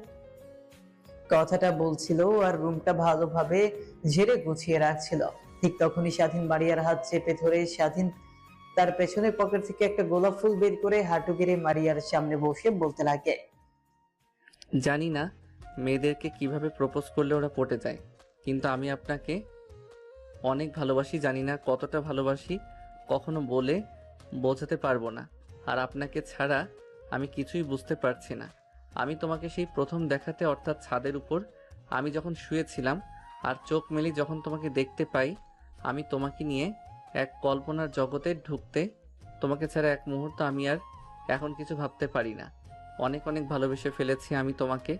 তোমাকে ছাড়া আমি বাঁচতে পারবো না। I love you. Very very love you. স্বাধীন কথাটা বলা শেষ হলেই সামনের দিকে যেই তাকাতে যাবে অমনি ঠাস ঠাস করে গালে দুইটা থাপ্পড় বসিয়ে দেয়। থাপ্পড় খেয়ে স্বাধীন বাকরুদ্ধ হয়ে যায়। বসা থেকে উঠে দাঁড়িয়ে দেখে মারিয়া রাগান্বিত হয়ে স্বাধীনকে উদ্দেশ্য করে বলতে লাগলো, আপনার সাহস কি করে হয় আমাকে প্রপোজ করার? আপনার মতো টক্সিক বয়কে আমি কখনো ভালোবাসতে পারি না। আপনার মতো এমন খারাপ ছেলে যে সবসময় ড্রিঙ্কস, মদ, নেশা এগুলো করে, তাহাকে আমি কি করে ভালোবাসবো? আর আপনাকে দেখেই তো একটা বখাটে ছেলে মনে হয়। আমি বখাটে কি কেন ভালোবেসে যাব? মা বাবার শিক্ষা না দিলে ছেলে এমন হয়ে যায়? যার মা বাবার শিক্ষা নাই সে আর কি মানুষ হতে পারে? আমার মনে হয় কি আপনার মা আর বাবা এমন, তার জন্য আপনিও এমন হয়েছেন। সারাক্ষণ নেশায় নিয়ে পড়ে থাকেন, খারাপ একটা ছেলে। আমাকে প্রপোজ করে আপনার সাহস হয় কি করে? স্বাধীন মারিয়ার বলা কথাগুলো মন দিয়ে শুনছিল। লাস্টের বলা কথাগুলো শুনে স্বাধীনের অনেক রাগ উঠে যায়। রাগের মাথায় নিজেকে আর কন্ট্রোল করতে না পেরে মারিয়ার গলা চেপে ধরে দেয়ালের সঙ্গে। কি বললি তুই? আমার মা আর বাবাকে নিয়ে কি বললি? তুই আমার মা বাবার মতো ভালো মানুষ এই পৃথিবীতে আর দুই একটাও খুঁজে পাবি না। তোর সাহস কি করে হয় আমার মা বাবাকে নিয়ে অপমান করা, বাজে কথা বলার? সে শুধু চিৎকার করছে। ঠিক তখনই সেখানে প্রবেশ করে সৌরভের মা আর বাবা, আর সৌরভ আর স্বাধীনের সব বন্ধুরা। স্বাধীনকে এমন অবস্থায় দেখে সৌরভের বাবা গিয়ে মারিয়াকে স্বাধীনের হাত থেকে ছাড়ায়। স্বাধীনের গালে ঠাস ঠাস করে দুইটা থাপ্পড় লাগিয়ে দিয়ে সৌরভের বাবা বলতে লাগে, তোর সাহস কি করে হয় আমার মেয়ের গায়ে টাচ করার? সৌরভের বাবার কথা শেষ হতে না হতেই মারিয়া কান্না মিশ্রিত কণ্ঠে সবাইকে উদ্দেশ্য করে বলতে লাগে, বাবা প্লিজ, তুমি আমাকে এই নরপিশাচের হাতে থেকে বাঁচাও। আমাকে ধরতে চেয়েছিল, আমি তাতে রাজি না হওয়ায় ও আমাকে মারার হুমকি দেয়। আমি চিৎকার দিতে গেলে আমার মুখ চেপে ধরে। আর তোমরা যদি ঠিকমতো না আসতে আমাকে আজও মেরে ফেলতো একজন ধর্ষণ। মারিয়ার কথা শুনেই স্বাধীন অবাক হয়ে যায়। নিজের কানকে যেন নিজেই বিশ্বাস করতে পারছে না। কিভাবে একটা মেয়ে হয়ে এত বড় মিথ্যা কথা বলতে পারে? সৌরভের বাবা নিজের রাগকে আর কন্ট্রোল করতে না পেরে এপাশ ওপাশ থেকে খাটের নিচ থেকে একটা লাঠি বের করে স্বাধীনকে এলো পাথারি মারতে লাগে। অন্যদিকে স্বাধীন পাথরের ন্যায় সেখানে দাঁড়িয়ে আছে। কখনো ভাবতে পারেনি মারিয়া এমন কথা বলতে পারে তাকে বিন করে। স্বাধীনকে মারতে মারতে আধমরা করে ফেলে মারিয়ার বাবা। তারপর ওর পকেট থেকে ফোন বের করে স্বাধীনের মা আর বাবাকে ফোন করে বাসায় আসতে বলে। সৌরভের বাবা স্বাধীনের মা আর বাবা বাসায় আসতে সৌরভের বাবা বলতে লাগে, কি ছেলে জন্ম দিয়েছেন আপনি যে মেয়েদেরকে সম্মান করতে জানে না, যে মেয়েদের জাত আসলে মানুষের উপরের দিক দিয়ে মানুষকে কখনো বিবেচনা করা যায় না। ভেবেছিলাম ছেলেটা অনেক ভালো, কিন্তু তার মনে যে এত শয়তানে কখনো ভাবতেও পারিনি। আপনার ছেলে আমার মেয়েকে রেপ করতে চেয়েছিল, সময় মতো আমরা না আসলে আমার মেয়েকে মেরে ফেলতো আপনার ছেলে। আমার মনে হয় কি আপনার ছেলে জন্মের কোনো ঠিক নেই, তা না হলে কখনো এমনটা করতে পারে নিজের বন্ধুর বোনের সাথে? স্বাধীনের বাবা মাটির দিকে তাকিয়ে নিজের রাগকে দমানোর চেষ্টা করছে। অন্যদিকে স্বাধীনের মা কান্না করে চলেছে। স্বাধীনের সব বন্ধুরাও সবাই স্বাধীনকে ভুল বুঝছে। হাসি উজ্জ্বল পরিবেশটা নিমেষেই শুনশান নীরবতা বিরাজ করে। অন্যদিকে স্বাধীন তার মুখ ফুটে দুইটা কথা বলবে সেই শক্তিটাও অবশিষ্ট নেই। সৌরভের বাবার মারার কারণে আর কোনো কিছু মনে নেই। স্বাধীনের চোখ মেলে তাকাতে চার পাঁচটা ভালো করে লক্ষ্য করে বুঝতে পারে এটা একটা হাসপাতাল। চোখ মেলে পাশে তাকিয়ে দেখে তার মা তার দিকে ছলছল দৃষ্টিতে তাকিয়ে আছে। স্বাধীন মাথায় অনেক ব্যথা অনুভব করে। হাত দিয়ে মাথা চেপে ধরে স্বাধীনের জ্ঞান ফেরা দেখে তার পাশ থেকে উঠে কেবিনে চলে যায়। একটু পরে ডাক্তার আর তার বাবাকে সঙ্গে নিয়ে কেবিনের মধ্যে প্রবেশ করে ডাক্তার সাহেব স্বাধীনকে ভালোভাবে চেক আপ করে বলে, বাসায় নিয়ে গিয়ে ভালো মন্দ খাবেন আর ওকে একটু যত্নেতে রাখবেন কিছুদিন। এখন কি বাসায় নিয়ে যেতে পারবো কি? হ্যাঁ, নিয়ে যেতে পারবেন, বা ওই যে বললাম কথাগুলো সে অনুযায়ী চলাফেরা করাবেন ওকে। হ্যাঁ, আপনি আমার সঙ্গে আসুন, আমি কিছু ওষুধ লিখে দিচ্ছি, সেগুলো খাওয়ালে খুব দ্রুত সুস্থ হয়ে উঠবে। কথাটা বলে ডাক্তারের সাহেব চলে যায়। স্বাধীনের বাবা সেখানে আর না দাঁড়িয়ে থেকে ডাক্তারের পিছু পিছু কেবিন থেকে বেরিয়ে যায়। অন্যদিকে স্বাধীনের মা তার পাশে এসে বসে স্বাধীন আমতা আমতা করে তার মাকে বলতে লাগে, তুমি বিশ্বাস করো আমি এই জঘন্য কাজ করতে পারি? ওই মেয়েটা শুধু শুধু আমাকে মিথ্যা অপবাদ দিয়েছে, মিথ্যা অপবাদ দিয়ে সবার কাছে আমাকে ছোট করেছে। স্বাধীনের কথা শুনে তার মা কোনো কিছু দেখায় না। একটু পর হাতে একটা প্রেসক্রিপশন নিয়ে স্বাধীনের বাবা চলে আসে। তারপর স্বাধীনকে নিয়ে কেবিন থেকে বেরিয়ে যায়। প্রাইভেট কারে করে সোজা বাসায় নিয়ে আসে। বাসায় নিয়ে এসে বসার রুমে গিয়ে বসে পড়ে। স্বাধীনের বাবা আর মা তার রুমের দিকে যাচ্ছিল, ঠিক তখনই তার বাবা স্বাধীনকে উদ্দেশ্য করে বলতে লাগে, তোমার মতো কুলাঙ্গারের ছেলে আমার লাগবে না। তোর মতো ছেলে থাকার থেকে না থাকাই ভালো। যে ছেলের জন্য কারোর সামনে মুখ দেখাতে পারিনি তেমন ছেলে আমার লাগবে না। যে ছেলে চরিত্রহীন বন্ধুর তেমন ছেলে আমার লাগবে না। তুই আজকে আমার বাড়ি থেকে বের হয়ে যাবি। কি করবি কি খাবি তুই জানিস, আমরা কিছু জানি না। তোকে যেন আমি আমার চোখের সামনে না দেখি। স্বাধীন তার বাবার কথা শুনে আকাশ থেকে পড়ে। কখনো ভাবতেও পারেনি তার বাবা তাকে এত বড় কথা বলবে। কোথায় যাবে, কি করবে সে? এই শহরে বন্ধুদের কাছে যাবে, তাদের কাছেও মুখ রইল না। আর তার একটা মেয়েকে প্রপোজ করার পরিণতি যে এত বড় ভাবে দিতে হবে তা কখনো ভাবতে পারেনি স্বাধীন। সেখানে ঠাই মেরে দাঁড়িয়েছিল, তখনই স্বাধীনের বাবা পুনরায় বলতে লাগে, মুক্তি, তোমার ছেলেকে বাসা থেকে বের হয়ে যেতে বলো। আমার ওকে দেখলেই ঘৃণা হচ্ছে। আমার বাসায় ওর কোনো ঠাঁই নেই। ও কোথায় থাকবে কি করবে ওর ইচ্ছা, আমি কিছু বলতে পারবো না। ওকে যেন আমি আমার চোখের সামনে না দেখি। কথাটা বলা শেষ হতেই স্বাধীন ওর মায়ের দিকে তাকায়, দেখে তার দিকে ছলো ছলো দৃষ্টিতে তাকিয়ে আছে। তারপর স্বাধীন সেখান থেকে সোজা তার রুমে চলে যায়। একটা ব্যাগ নিয়ে জামা কাপড় গোছাতে লাগে। ক্রেডিট কার্ডে অল্প পরিমাণ কিছু টাকা আছে। প্যান্টের পকেটে হাত দিয়ে দেখে অনেক টাকা আছে। সেখানে অল্প সংখ্যক কিছু টাকা আছে। এ দিয়ে 1-2 মাস কোনোভাবে কেটে যাবে। এতদিনের মধ্যে কোনো না কোনো ব্যবস্থা হয়ে যাবে, একটা জব পেয়ে যাবে। সে এই চিন্তা করছিল। চিন্তা করতে করতে ব্যাগপত্র গোছাচ্ছিল, ঠিক তখনই একটা ডায়েরি হাতে বাজে। সে ডায়েরিটা ওপেন করে দেখে ছোট্টবেলার লেখা ডায়েরি। একের পর এক পৃষ্ঠা উল্টে ডায়েরি পড়তে লাগে আর মিটিমিটি হাসতে লাগে। তখনই তার ছোট চাচুর কথা মনে পড়ে যায়। ছোটবেলা তার সঙ্গে অনেক খুনসুটিতে কাটতো স্বাধীনের। কারণটা না হয় গল্পের সাথে থাকলেই জানতে পারবেন, কিন্তু বড় একটা কারণেই তার ছোট চাচা বাসা থেকে চলে যায়। গল্পের সাথে থাকলে সবই বুঝতে পারবেন। তারপর ডায়েরিতে থাকা ফোন নাম্বারটা তার ফোনে তুলে নেয়। তারপর ডায়েরিটাও ব্যাগের এক কর্নারে রেখে দেয়। তারপর ওয়াশরুমে গিয়ে শাওয়ার নিতে লাগে। সৌরভের বাবা মারার ফলে স্বাধীনের শরীরে অনেকটা স্থানে কেটে গিয়েছিল, রক্ত বের হচ্ছিল সেই স্থানে। যখনই পানি লাগছে ঠিক তখনই যন্ত্রণা করছে। তার গোলাপি শার্টটা লাল রক্তে লাল হয়ে গেছে। তারপর শার্ট প্যান্ট খুলে অন্য পোশাক পরে ওয়াশরুম থেকে বেরিয়ে আসে। পেছন থেকে স্বাধীনের মা অনেক করে ডাকছিল তাকে, বাট স্বাধীন তার ডাকে কোনো পাত্তা দেয়নি। বাড়ি থেকে বের হওয়ার পর পেছন ফিরে এক পলক বাসাটা দেখে নেয় স্বাধীন। তারপর রাস্তা থেকে একটা রিক্সা নিয়ে সোজা বাস টার্মিনালে চলে আসে। তারপর ঢাকার উদ্দেশ্যে যাওয়া একটা বাসের টিকিট কেটে নেয় সে। তারপর কাউন্টারে থাকা সিটে গিয়ে বসে থাকে, বাসের জন্য অপেক্ষা করতে লাগে। একটু পর বাস চলে আসে। বাসে উঠে পড়ে। বাস চলছে তার আপন গতিতে।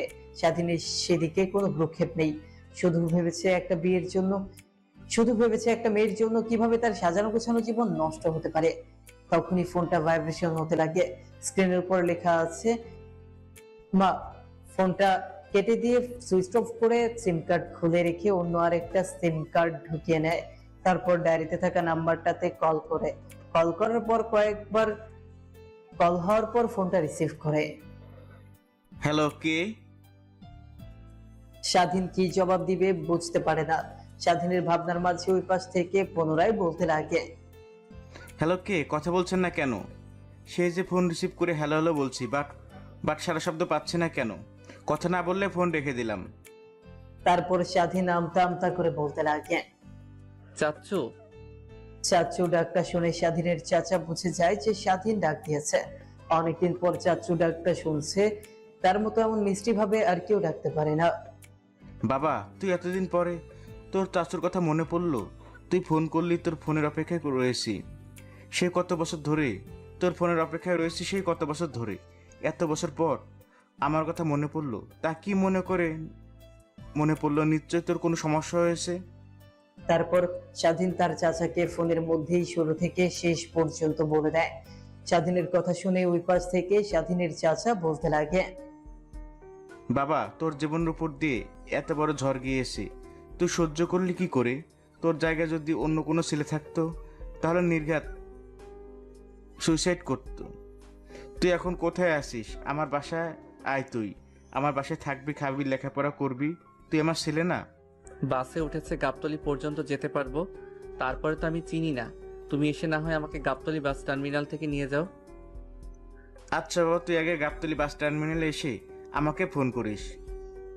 আমি তোর চাচিকে তোর পছন্দের খাবার রান্না করতে বলছি। তোর চাচি তোর কথার মাঝে মাঝে আমাকে বলতো, কিন্তু আমি তো তোর নাম্বার জানি না, তোর সঙ্গে কি করে কথা বলবো। সে যে 10 বছর আগে বাসা থেকে চলে এসেছিস, তাই আর কোনো কন্ট্যাক্ট হয়নি তোদের সঙ্গে। তারপর স্বাধীন তার চাচার সঙ্গে কথা বলতে বলতে অনেকটা সময় পার হয়ে যায়। তারপরেও ফোন রেখে দিয়ে বাসে বসে বাহিরের পরিবেশটা উপভোগ করতে লাগে। প্রায় 4 ঘন্টা পর গিয়ে ঢাকা গাবতলীর বাস টার্মিনালে পৌঁছায়। তারপর প্যান্টের পকেট থেকে ফোন বের করে তার চাচাকে ফোন করে। চাচা, আমি গাবতলী বাস টার্মিনালে এসে পৌঁছেছি। আপনি কোথায়? আমি একটা মসজিদের সামনে দাঁড়িয়ে আছি। বাবা তুই একটু দাঁড়া, আমি এক্ষুনি তোকে নিয়ে আসছি। কথাটা বলে চাচা ফোন কেটে দেয়। ওই পাশ থেকে স্বাধীন সেখানে বসে থাকে অনেকক্ষণ ধরে। একটু পর একটা প্রাইভেট গাড়ি এসে স্বাধীনের সামনে ব্রেক করে। অনেকটা অবাক হয়ে যায়, শুনেছে এই ঢাকা শহরে অনেক ছিনতাইকারী, হাইজ্যাকার আছে। তখনই স্বাধীন প্রাইভেট কার থেকে একটু দূরে সরে যায়। একটু পর প্রাইভেট কার থেকে একটা লোক বের হয়ে এসে স্বাধীনকে ছড়িয়ে ধরে স্বাধীন ভ্যাবাচাকা খেয়ে যায়। মুখের দিকে তাকিয়ে স্বাধীন বলতে লাগে, তোমার এই অবস্থা আর তোমার শরীরের কি হাল করেছো? আর গাড়িটা কিসের? তুমি বাসা থেকে বের হয়েছিলে চাচিকে আর আপুকে নিয়ে। তোমাদের আর তো কোনো খোঁজ পাওয়া যায়নি। বাবা মা দাদা দাদি তোমার কত খোঁজ করেছে, বাট তোমাদের কোনো খোঁজই পাইনি। তার সঙ্গে আমি অনেক খুঁজেছি, কিন্তু কোথাও পাইনি। জানো, বাবা মাঝে মাঝে তোমার বিষয় জানতে চায় আমার কাছে, কিন্তু আমি তো তোমার সম্পর্কে কিছু জানি না, তাই কিছু বলতেও পারি না বাবাকে। এইখানে দাঁড়িয়ে কথা বলবি নাকি বাসায় যাব? গাড়িতে উঠে বস। কথাটা বলা শেষ হলে স্বাধীন গাড়িতে উঠে বসে। তারপর স্বাধীনের চাচা পুনরায় গাড়ি স্টার্ট দিয়ে সামনের দিকে যেতে লাগে। শহরে এর আগে স্বাধীন কখনো আসেনি, শুধু নাম শুনেছে। আশেপাশে বড় বড় দালান। স্বাধীন প্রাইভেট কারে জানলা দিয়ে সেগুলো আহাম্মকের ন্যায় তাকিয়ে তাকিয়ে দেখছিল। স্বাধীনের তাকানো দেখে ওর চাচা মুচকি হেসে দেয় আর ভাবতে লাগে, আমিও তো একসময় শহরে নতুন এসেছিলাম, ঠিক ওর মতো আমিও শহরে বড় বড় দালান কোঠা এভাবে তাকিয়ে দেখতাম। কই হারিয়ে গেল সে ভয়ঙ্কর অতীত? আনমনে ভাবতে ভাবতে ড্রাইভিং করছিল স্বাধীনের চাচা। একটু পরে এক আলিশান বাসার ভেতরে ঢুকে পড়ে স্বাধীন। বাড়িটা দেখে স্বাধীন অবাক হয়ে যায়। মুভিতে বড় বড় বাড়ি দেখেছে, ঠিক অমন বাড়ি। স্বাধীনের তাকিয়ে থাকা দেখে স্বাধীনের চাচা মুচকে হাসি দেয়। একটু পর মেইন দরজার সামনে গিয়ে গাড়িটা স্বাধীনের চাচা গাড়ি থেকে নেমে পড়ে। স্বাধীনের চাচা তার দেখা দেখি স্বাধীনও গাড়ি থেকে নেমে পড়ে। বাবা, এই তোর চাচার ছোট্ট একটা বাসা। তোর মা আর বাবা অনেক খোঁটা দিয়েছিল না তাদের বাড়িতে থাকি বলে। এখন দেখ, তাদের বাড়ি থেকে অনেক বড় বাড়িতে আমি থাকি। আর জানিস এই বাড়িটার মূল্য প্রায় 3 কোটি টাকা। তার চাচার কথা শুনে তার দিকে বড় বড় দৃষ্টিতে তাকিয়ে বলতে লাগে, বলো কি, তুমি এত টাকা কিভাবে জোগাড় করলে? নিশ্চয়ই চুরি চামারি ডাকাতি করে, তাই না? এসে তুই ফাজলামি শুরু করেছিস। তুই ছেলেবেলার অভ্যাস এখনো দেখছি তোর যায়নি, আমার সঙ্গে ফাজলামি করা। আর আমি চুরি চোরামি করতে যাব কেন? এইগুলো আমার অক্লান্ত পরিশ্রমের ফল। চল বাসার ভিতরে যাই। বাইরে দাঁড়িয়ে থেকে তোকে কিছু বলতে চাই না। অনেকক্ষণ ধরে না খেয়ে আসিস, মুখটা চুপসে গেছে দেখে মনে হচ্ছে। খাওয়া দাওয়া করবি, তারপর তোকে সবকিছু খুলে বলবো কিভাবে আমি এত সম্পত্তির মালিক হলাম। স্বাধীন তার চাচার কথা শুনে তার দিকে প্রশ্নসূচক দৃষ্টিতে তাকিয়ে আছে। দরজার সামনে গিয়ে স্বাধীনের চাচা কলিং বেল দিতেই দরজা খুলে দেয় তার চাচি। স্বাধীনকে দেখতে পেয়ে তার চাচি এসে জড়িয়ে ধরে বলতে লাগে, কি রে বাবা, এতদিন পর আমাদের কথা মনে পড়লো? হ্যাঁ, 10 বছর হলো বাড়ি থেকে বের হয়ে এসেছি, একবারও তো ফোন করে আমাদের সম্পর্কে জানতে চাইলে না। তোর চাচা কিছুক্ষণ আগে বলে বের হলো তুই আসছিস। কি যেন হয়েছে? তোর সঙ্গে কি কিছু হয়েছে রে বাবা? তোর মা আর বাবা কেমন আছে? আর তোর দাদা দাদি কেমন আছে? ছেলেটা অনেক জার্নি করে এসেছে, বিশ্রাম নিতে দাও, ওকে কিছু খেতে দাও, তারপর না হয় ওর কাছ থেকে সবার সম্পর্কে জানি। আগে তুমি কি বলছো ছেলেটাকে? আয় আয় বাবা, তোর সেই চাচা বলার পর থেকে আমি রান্না করছি তোর পছন্দের খাবারগুলো। 10 বছর হলো বাসা থেকে চলে এসেছি, তো কি হয়েছে? তোর পছন্দের খাবারগুলো এখনো ভুলতে পারিনি। কথাটা বলেই স্বাধীনের চাচি তাকে ছেড়ে দেয়। তারপর স্বাধীনকে তার থাকার একটা রুম দেখিয়ে দেয় আর বলে, বাবা, আজকের পর থেকে তুই এই রুমটাইতে থাকবি। তোর রুমটা পছন্দ হয়েছে? পছন্দ বলতে আমি আমার জীবনে কখনো এত সুন্দর বন দেখিনি। অনেক অনেক পছন্দ হয়েছে আমার। ওইদিকে রুমটা আছে, যা গিয়ে তুই ফ্রেশ হয়ে আয়। ওইখানে তোর জন্য বসে অপেক্ষা করছি। স্বাধীন তার চাচার কথা শুনেই তার কাঁধে থাকা ব্যাগটা খাটের উপর রেখে ব্যাগের ভেতর থেকে জামা কাপড় বের করে স্বাধীন সোজা ওয়াশরুমে চলে যায়। তারপর ফ্রেশ হয়ে গোসল করে জামা কাপড় পরিবর্তন করে ওয়াশরুম থেকে বের হয়ে আসে। স্বাধীন তার চাচাকে দেখে এখনো খাটে বসে আছে। স্বাধীন তার চাচার কাছে এসে বলতে লাগে, চাচা চলো এখন বেঁচে যাই। চল রে বদমাইশ। চাচা, তুমি কিন্তু আমাকে আর বদমাইশ বলতে পারবে না। এখন কিন্তু আমি আর আগের স্বাধীন নই, অনেক বড় হয়ে গেছি, সবকিছু বুঝতে পারি। এখন আমার কিন্তু প্রেস্টিজ আছে। পাঞ্চার করে দিও না সকলের মাঝে। তুই আমার কাছে আগে যেমন ছোট্ট ছিলি, ঠিক এখনো সেই 7 বছরের ছোট বাচ্চাই রইলি, বুঝলি? স্বাধীন তার চাচার সঙ্গে কথা বলতে বলতে নিচে নামছিল। হঠাৎ বসার রুমের দিকে নজর যেতেই একটা মেয়েকে দেখতে পায়। স্বাধীন সেদিকে অপলক দৃষ্টিতে তাকিয়ে আছে। স্বাধীন বোঝার চেষ্টা করে এই মেয়েটিকে, কিন্তু কোনোভাবেই বুঝতে পারে না। দেখে তো মনে হচ্ছে তার থেকে একটু বড় হবে। তখন স্বাধীনের চাচা তাকে অমন ভাবে তাকিয়ে থাকতে দেখে বলতে লাগে, কিরে বাবা, কি দেখছিস অমন করে? ওইটা তোর বড় আপু। মনে নেই তোর বড় আপু পপির কথা? স্বাধীন তার চাচার কথা শুনে অবাক হয়ে যায়। কি ভাবলো আর কি, এটা কিনা তার বড় আপু পপি? দেখে তো মনে হচ্ছে এখনো তরতাজা 18 বছরের এক যুবতী। তখন স্বাধীন তার চাচাকে রাগানোর জন্য বলল, আমি তো চিনতেই পারিনি। প্রথম দেখাই ভেবেছিলাম এটা হয়তো তোমার শালি কিংবা অন্য কেউ। তবা তবা আস্তাগফিরুল্লাহ। বদমাইশ, চুপ। যা বলছে আমার সামনে থেকে, যা বলছিস ওর সামনে গিয়ে যেন বলিস না, তাহলে কিন্তু তোর খবর আছে। তোর আপু হচ্ছে একদম তোর দাদার মতো রাগী। মাঝে মাঝে আমি অবাক হয়ে যাই তোর আপুকে দেখি, আর আমার বাবার কথা মনে পড়ে যায়। হয়তো আমাকে রাগ দেখানোর জন্য সৃষ্টিকর্তা তোর আপুকে আমার কাছে পাঠিয়েছেন। তোমার কিন্তু কম রাগ নেই। সামান্য বাবার দু একটা কথা শুনে তুমি বাসা থেকে চলে এসেছো। তোমার ভাত নাচে তোমার অধিকার নাচে তুমি চলে এসেছো। রাগ দেখিও। তোমার কি রাগ তাতে কম নাকি? হয়েছে, আর তোর বাবার গান গাইতে হবে না আমার সামনে। স্বাধীন আর স্বাধীনের চাচার কথা কাটাকাটি দেখি স্বাধীনের চাচি তাদেরকে উদ্দেশ্য করে বলতে লাগে, দুজনের আবার কি হলো? আচার চইল না, ঝগড়া লেগে গেছে। এখন আর বেটির ঝগড়া দেখতে হবে না, এখন চাচার ভাতিজার ঝগড়া দেখবো। চাচির কথা শুনে বসার রুমে বসে থাকা পপি আপু স্বাধীনদের দিকে তাকিয়ে অবাক হয়ে যায়। তারপর সেখান থেকে উঠে চাচার কাছে এসে চেয়ার টেনে খাবার টেবিলে বসে পড়ে। স্বাধীনের দিকে অবাক দৃষ্টিতে তাকিয়ে থাকে কিছুক্ষণ। হয়তো বোঝার চেষ্টা করে স্বাধীনকে চিনতে পারে কিনা, কিন্তু স্বাধীনকে চিনতে পারে না পপি। শেষমেশ তার বাবাকে উদ্দেশ্য করে পপি বলতে লাগে, বাবা, এই ছেলেটাকে এর আগে তো ওকে কখনো আমি দেখিনি এই বাসাতে। দেখবি কি করে? এতে আমার কেউ হয় না। রাস্তায় পড়েছিল তাই বাসায় নিয়ে এসেছি। অনেক ক্ষুধার্ত ছিল তাই খাবার খেতে দিয়েছি। স্বাধীন তার কথা শুনে তার দিকে রাগী দৃষ্টিতে তাকায়।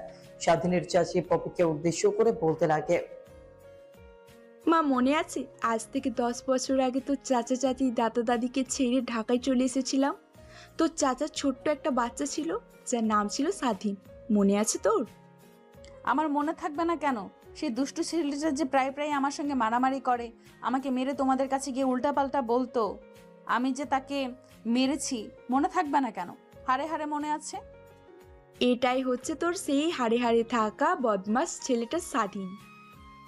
চাচি, তুমিও আমাকে বদমাস বললে আমি থাকবো না, এখান থেকে চলে যাব।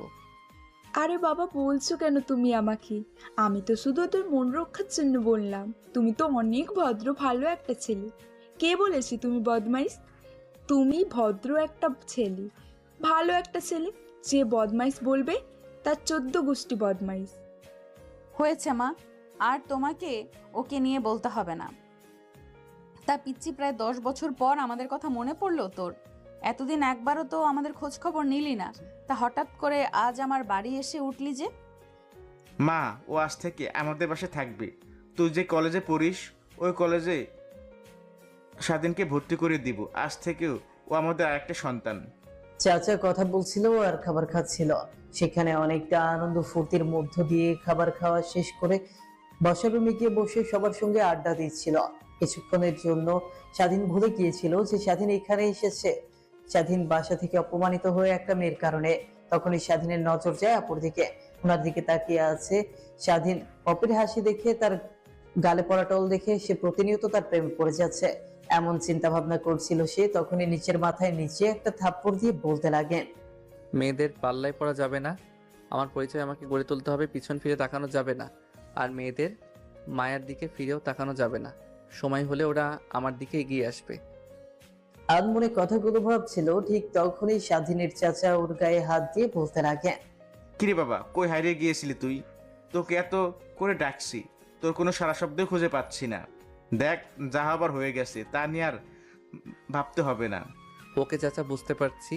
তা তুমি তো বললে না বাসা থেকে হাতে ফুটো করে নিয়ে বের হওয়া লোক কিভাবে এত বড় বিজনেসম্যান হতে পারে, এত বড় বাড়ির মালিক হতে পারে? আমায় তো সব কিছু মাথার উপর দিয়ে যাচ্ছে। প্লিজ কিছু বুঝিয়ে বলো। শরীরে সাহস আর বুদ্ধি থাকলে সবকিছু করা সম্ভব। বাসা থেকে বের হয়েছিলাম হাঁটতে হাঁটতে, একটা টাকাও ছিল না।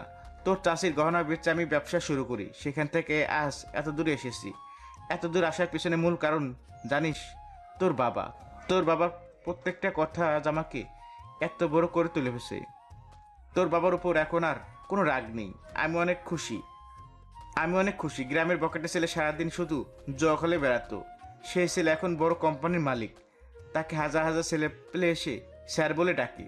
কিছুই বুঝতে পারছেন না তাই তো? এবার আসেন আপনাদেরকে শুরু থেকে শেষ পর্যন্ত বুঝিয়ে বলি। অপির বাবা অর্থাৎ স্বাধীনের চাচা চাচি আগে স্বাধীনের মা বাবার সঙ্গে থাকতো। তাদের একটা যৌথ ফ্যামিলি ছিল। স্বাধীনের চাচা স্বাধীনের চাচিকে জোর করে বিয়ে করে বাসায় নিয়ে পরে জানতে পারে তাদের দুজনের মধ্যে বহু বছরের রিলেশন ছিল। স্বাধীনের চাচির বিয়ের কথা হলে তখন স্বাধীনের চাচা জোর করে স্বাধীনের চাচিকে বিয়ে করে বাসায় নিয়ে আসে।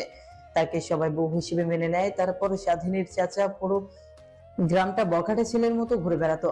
স্বাধীনের দাদার পকেট থেকে টাকা চুরি করে সে টাকা দিয়ে জুয়া খেলতো। স্বাধীনের বাবা তাকে অনেকবার নিষেধ করেছে, কিন্তু তার কথা শুনে না। শেষমেশ স্বাধীনের বাবা রেগে গিয়ে তার চাচাকে অনেক কথা বলে ফেলে। স্বাধীনের চাচা ছিল অনেক রাগ, তাই রেগে স্বাধীনের চাচা চাচি আর পপিকে নিয়ে বাসা থেকে চলে আসে প্রায় 10 বছর আগে। এরপর আর কোনো খোঁজ পাওয়া যায় না। স্বাধীনের চাচা বাসা থেকে বের হয়ে আসার সময় স্বাধীনের ডায়েরিতে শুধু একটা নাম্বার লিখে দিয়ে আসছিল, যার দ্বারা স্বাধীন আজ এখানে এসে দাঁড়িয়েছে। বুঝতে পারছেন তো? আর বাকিটা গল্পের সাথে থাকেন, তাহলেই বুঝতে পারবেন ধীরে ধীরে। তারপর স্বাধীন তার চাচা সঙ্গে আড্ডা দিতে দিতে রাত অনেক গভীর হয়ে যায়। তারপর স্বাধীনকে দেখিয়ে দেওয়ার রুমে গিয়ে স্বাধীন শুয়ে পড়ে। তারপর ফোনটা অন করে দেখে অনেকগুলো মিসড কল মেসেজ, সবগুলো তার মা আর বন্ধুদের। স্বাধীন সেইগুলো কিছু দেখে না, ফোনটা রিস্টার্ট মেরে সিমটা খুলে ভেঙে ফেলে।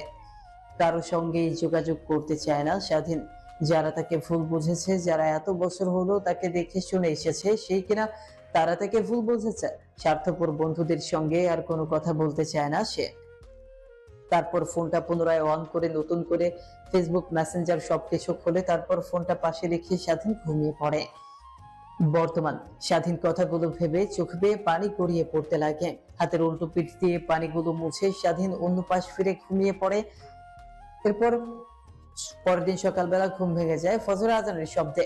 ঘুম থেকে উঠে ওয়াশরুমে গিয়ে ফ্রেশ হয়ে টুপি আর পাঞ্জাবি পরে সোজা মসজিদে চলে যায়। নামাজ পড়ে একটু হাঁটাহাঁটি করে সে আবার বাসায় চলে আসে। দরজায় কলিং বেল দিলে প্রায় অনেকক্ষণ পরে সে পপি আপু দরজা খুলে দেয়। স্বাধীনকে দেখতে পেয়ে পপি বলতে লাগে, ঢং দেখে আর বাঁচি না। কে বলবে এই ছেলেটার মধ্যে লুকিয়ে আছে ভয়ঙ্কর একটা চেহারা, যার লো হয়ে শুধু মেয়েদের দেহ আর লালসা। দেখো আপু, তোমাকে কে বা কারা কি দেখেছো, কার সঙ্গে মিশেছে, কি দেখছো আমি নিজেও জানি না। কিন্তু তুমি একটাবার ভেবে দেখো, তোমার বাসায় আমি রয়েছি প্রায় 2 বছর হয়ে যাবে। কখনো কি আমি তোমাকে বোনের নজর বাদে অন্য কোনো নজরে দেখেছি বলো? বিনা অনুমতিতে কখনো কি তোমার রুমে প্রবেশ করেছি আমি, বলো? তোর এত গল্প আমি শুনতে চাচ্ছি না। তুই যে একটা বখাটে খারাপ ছেলে তা আমি বুঝে গেছি, টের পেয়ে গেছি। বাবা আসুক, তারপর আমি বাবাকে বলি কিভাবে তোকে এই বাড়ি থেকে বের করা যায় সেই বন্দোবস্ত আমি করছি। কথাটি বলে পপি সেখান থেকে চলে যেতে লাগে। স্বাধীন সেখানে আর না দাঁড়িয়ে থেকে তার রুমের দিকে অগ্রসর হতে লাগে। রুমে গিয়ে পাঞ্জাবি খুলে স্কুলে যাওয়ার জন্য টি শার্ট আর প্যান্ট পরে নেয়। বাইকের চাবি নিয়ে বাসা থেকে বের হতে যাবে, ঠিক তখনই পেছন থেকে পপি বলতে লাগে, তোকে না বলেছি তুই আমার বাবার কোনো দিনের ছবি না, তাহলে আমার বাবার টাকায় কেনা বাইক তুই কেন চালাতে যাবি? এই তো যাচ্ছিস কলেজে লুচ্চামি করতে, তা পায়ে হেঁটে একবার যা, দেখ কেমন লাগে। পপির কথা শুনে স্বাধীনের মাথায় 100 ডিগ্রির রাগ উঠে যায়। তারপর বাইকের চাবিটা পপির দিকে এগিয়ে দিয়ে সেখান থেকে পায়ে হেঁটে কলেজ যাওয়ার জন্য বেরিয়ে পড়ে স্বাধীন। তোর আবার কি হলো? ও কোনো মেয়েদের সঙ্গে মিশলে আমার এমন লাগে কেন? দেখতেই গায়ে জ্বালা করে কেন? আমি তো ওকে আর ভালোবাসি না, পছন্দ করি না, তাহলে এমন কেন হয়? ওকে আমি নিজের অজান্তেই ভালোবেসে ফেলেছি, এটা কখনোই হবার নয়। ও তো আমার ছোট, প্রায় 3 বছরের। বাবা মা কখনোই মেনে নেবে না, যেভাবেই হোক ওর কাছ থেকে আমার দূরে দূরেই থাকতে হবে। ওর মায়ায় একদমই জড়ানো যাবে না। ওর মতো একটা পিচ্চি ছেলেকে বিয়ে করলে নিজের লাইফ নিজেই হেল্প করে ফেলবো। স্বাধীন রুম থেকে বের হয়ে হাঁটতে হাঁটতে কলেজের উদ্দেশ্যে রওনা হয়। অন্যদিকে বাইকের চাবিটা নিয়ে তার রুমে চলে যায়। বাসায় কেউ নেই, কাছের মেয়েও নেই, অনেক ভয় করছে। দিনের বেলা, তারপরেও কালকে রাতে স্বাধীনের সঙ্গে এমন ব্যবহার করার মূল কারণটাই ছিল এটা। একা একা পপি বাসায় থাকতে পারে না, অনেক ভয় করে। সে দরজা আটকে দিয়ে একা রুমের মধ্যে বসে থাকে। কলেজ যাবে, কিভাবে যাবে? এই অবেলা রিক্সা পাওয়া যাবে না। প্রত্যেকদিন কলেজে যায় স্বাধীনের বাইকে করে, কিন্তু ও তো আজকে চলে গেছে হাঁটতে হাঁটতে, আর পপি বাইক চালাতে পারে না। তাই সে রুমের মধ্যে বসে আছে।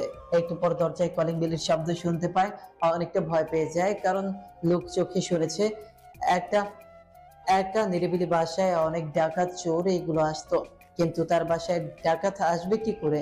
বাইরে তো দারোয়ান আছে। তারপর রুম থেকে বের হয়ে গুটি গুটি পায়ে দরজার সামনে গিয়ে দরজা কি হল দিয়ে দেখে বাইরে তার মার বাবা দাঁড়িয়ে আছে। আনন্দে আত্মাহারা হয়ে দরজা খুলে দেয় সে। পপি তার মাকে দেখতে পেয়ে জড়িয়ে ধরে বলতে লাগে, মা তোমরা এসেছো? সেই কবে গেলে, বললে 7 দিন থেকে আসবে, কিন্তু 15 দিন হয়ে গেল, তোমাদের আসার কোনো নামগন্ধই নেই। আরে মাম বলিস না, স্বাধীনের মা আর বাবা আমাদেরকে আসতে বললো এইখানে থেকে যেতে তোকে, আর সারাদিন কে যেন গ্রামের ভালো একটা কলেজে ভর্তি করিয়ে দিই। কিন্তু আমরা বলি না, শহরে থেকে লেখাপড়া করছে, তাদের জীবন তারা ভালোভাবে করিয়ে নেবে, তাই আমরা চলে এসেছি। আর হ্যাঁ, একটা কথা, স্বাধীন যেন কোনোভাবে বুঝতে না পারি আমরা গিয়েছিলাম গ্রামের বাড়িতে। জানিস মা, স্বাধীনের মা আর বাবা অনেক চিন্তিত হয়েছিল ছেলেটা কোথায় গেল তা নিয়ে। ফোন রিসিভ করে, ফোনেও পায় না, তাই অনেক চিন্তা হয়েছিল। আমাদেরকে দেখে অনেকটা খুশি হয়, নিমিষেই কান্না করে, আমাদের সঙ্গে কথা বলতে লাগে। তারপর আমরা স্বাধীনের কথা তাদেরকে বলে অনেক খুশি হয়। মা ভেতরে আসো, অনেক জার্নি করে এসেছো, আমি তোমাদের জন্য শরবত বানিয়ে নিয়ে আসছি। পপির মা, আমি কি কানে ভুল শুনলাম? আমার পপি তাও আবার কিচেন রুমে যাবে আমাদের জন্য শরবত বানানোর জন্য? তা মা, বাড়িতে সব কাজের মেয়ে কই গেছে? কাউকে তো দেখতে পাচ্ছি না। আর স্বাধীন কই? ওকে তো দেখতে পাচ্ছি না। আমাদের কথোপকথন শুনলে তো রুম থেকে দৌড়ে চলে আসে, তা আজকে তো দেখছি না। হ্যাঁ বাবা, এই অল্প দিনে অনেক কিছু শিখে গেছি, আর কাজের মেয়েরা সবাই বাসায় চলে গেছে, আমাকে ছুটি চাইছে, আমি তাদেরকে আর মানা করতে পারিনি, ছুটি দিয়ে দিয়েছি। আর তোমার গুণবতী ভাসতে যে ভার্সিটিতে গেছে, আমি কত করে বললাম আমাকে নিয়ে যাক, কিন্তু নিয়ে যায় নাই। তার যেন কি কাজ আছে, বোধহয় গার্লফ্রেন্ডের সাথে ডেট আছে, তাই আমাকে নিয়ে যায়নি। যদি আমি কাবাব মে হাড্ডি হই তার জন্য। কি হয়েছে রে মা, তুই স্বাধীনের উপর এত রেগে আসিস কেন? আর আমি ভালো করে জানি আমার ভাস্তের কোনো গার্লফ্রেন্ড নেই, আর অসম্ভব গার্লফ্রেন্ড হতেও পারে না। কারণ থেমে গেল কেন? কারণ কি বলো? অনেক জার্নি করে এসেছি, ভালো লাগছে না। আমার একটু রেস্ট নিতে হবে মা। থাক, পরে না হয় তোদের সঙ্গে আড্ডা দেব। স্বাধীন আগে কলেজ থেকে আসুক। কথাটা বলে স্বাধীনের চাচা সেখান থেকে উঠে তার রুমে চলে যায়। অন্যদিকে পপি ভাবতে লাগে, কি এমন বিষয় যার জন্য বাবা শিওর দিচ্ছে স্বাধীনের কোনো গার্লফ্রেন্ড নেই। আবার বলতে গিয়েও বললো না, থেমে গেল, জিজ্ঞেস করলো, কিন্তু পাশ কাটিয়ে চলে গেল। কথাগুলোর মধ্যে সে নির্ঘাত রহস্যের ঘ্রাণ পাচ্ছে। পপিকে যেভাবেই হোক বের করতে হবে। কথাগুলো আনমনে ভাবছিল পপি, ঠিক তখনই পপির ফোনে টুম করে একটা শব্দ হয়ে ওঠে। ফোনটা হাতে নিয়ে লক খুলে মেসেঞ্জারে গিয়ে দেখে স্বাধীন একটা মেয়ের কাঁধে মাথা দিয়ে রয়েছে। ভিডিওটা দেখে পপির মাথায় 100 ডিগ্রি রাগ উঠে যায়। কি করবে সে নিজেও বুঝতে পারে না, আনমনে ভাবতে লাগে। পিচ্ছি, তোকে যে আমি কি করব? আমি তোকে কতটা ভালোবাসি জানি, কখনো বলতে পারবো না। তোর পাশে কাউকে সহ্য করতে পারবো না। জানি না আদৌ কি তুই কাউকে ভালোবাসিস কিনা, কিন্তু তোর সঙ্গে আমি কাউকে দেখতে পারবো না। এর থেকে আমার মৃত্যু ভালো। যেইভাবেই হোক তোকে আমার করে নেব। তুই একবার আজকে বাসায় আয়, তারপরে আমি দেখছি কি করে তুই অন্য মেয়েদের সঙ্গে এমন ফষ্টি নষ্টি করিস। কি হয়েছে? এবার দেখি তুই কি করে অন্য মেয়েদের দিকে তাকাস। যেইভাবেই হোক এই বুদ্ধিটা আমাকে অ্যাপ্লাই করতে হবে। মা আর বাবার দেখে মনে হয় না ওনারা কিছু করবে, তারা স্বেচ্ছায় হয়তো রাজি হয়ে যাবে। আনমনে চিন্তা করতে করতে পপি ঘুমিয়ে পড়ে। বিকেলের দিকে ওর ঘুম ভাঙলে তবে শোয়া থেকে উঠে বাইরে চলে আসে।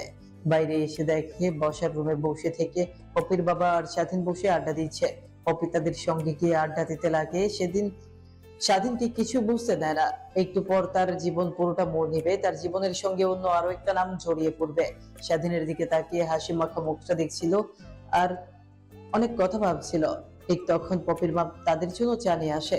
পপিকে অনেকবার বলতে লাগে চা নেওয়ার কথা, কিন্তু সে চা নিচ্ছে না। ফমিলে স্বাধীনের দিকে তাকিয়ে আছে। পপির মা পুনরায় চায়ের কাপটা হাতের একটু ছোঁয়া লাগিয়ে বলে। ঠিক তখনই পপির ধ্যান ভেঙে যায়। ওর মায়ের কাছ থেকে চায়ের কাপটা নিতে লাগে। তখনই পপির মা পপিকে বলে, কি রে, তুই কোথায় ঝাঁপ দিলি? তোকে এতবার ডাকছি কিন্তু কোনো সাড়া শব্দ নেই। কোথায় হারিয়ে যাচ্ছিস দিন দিন?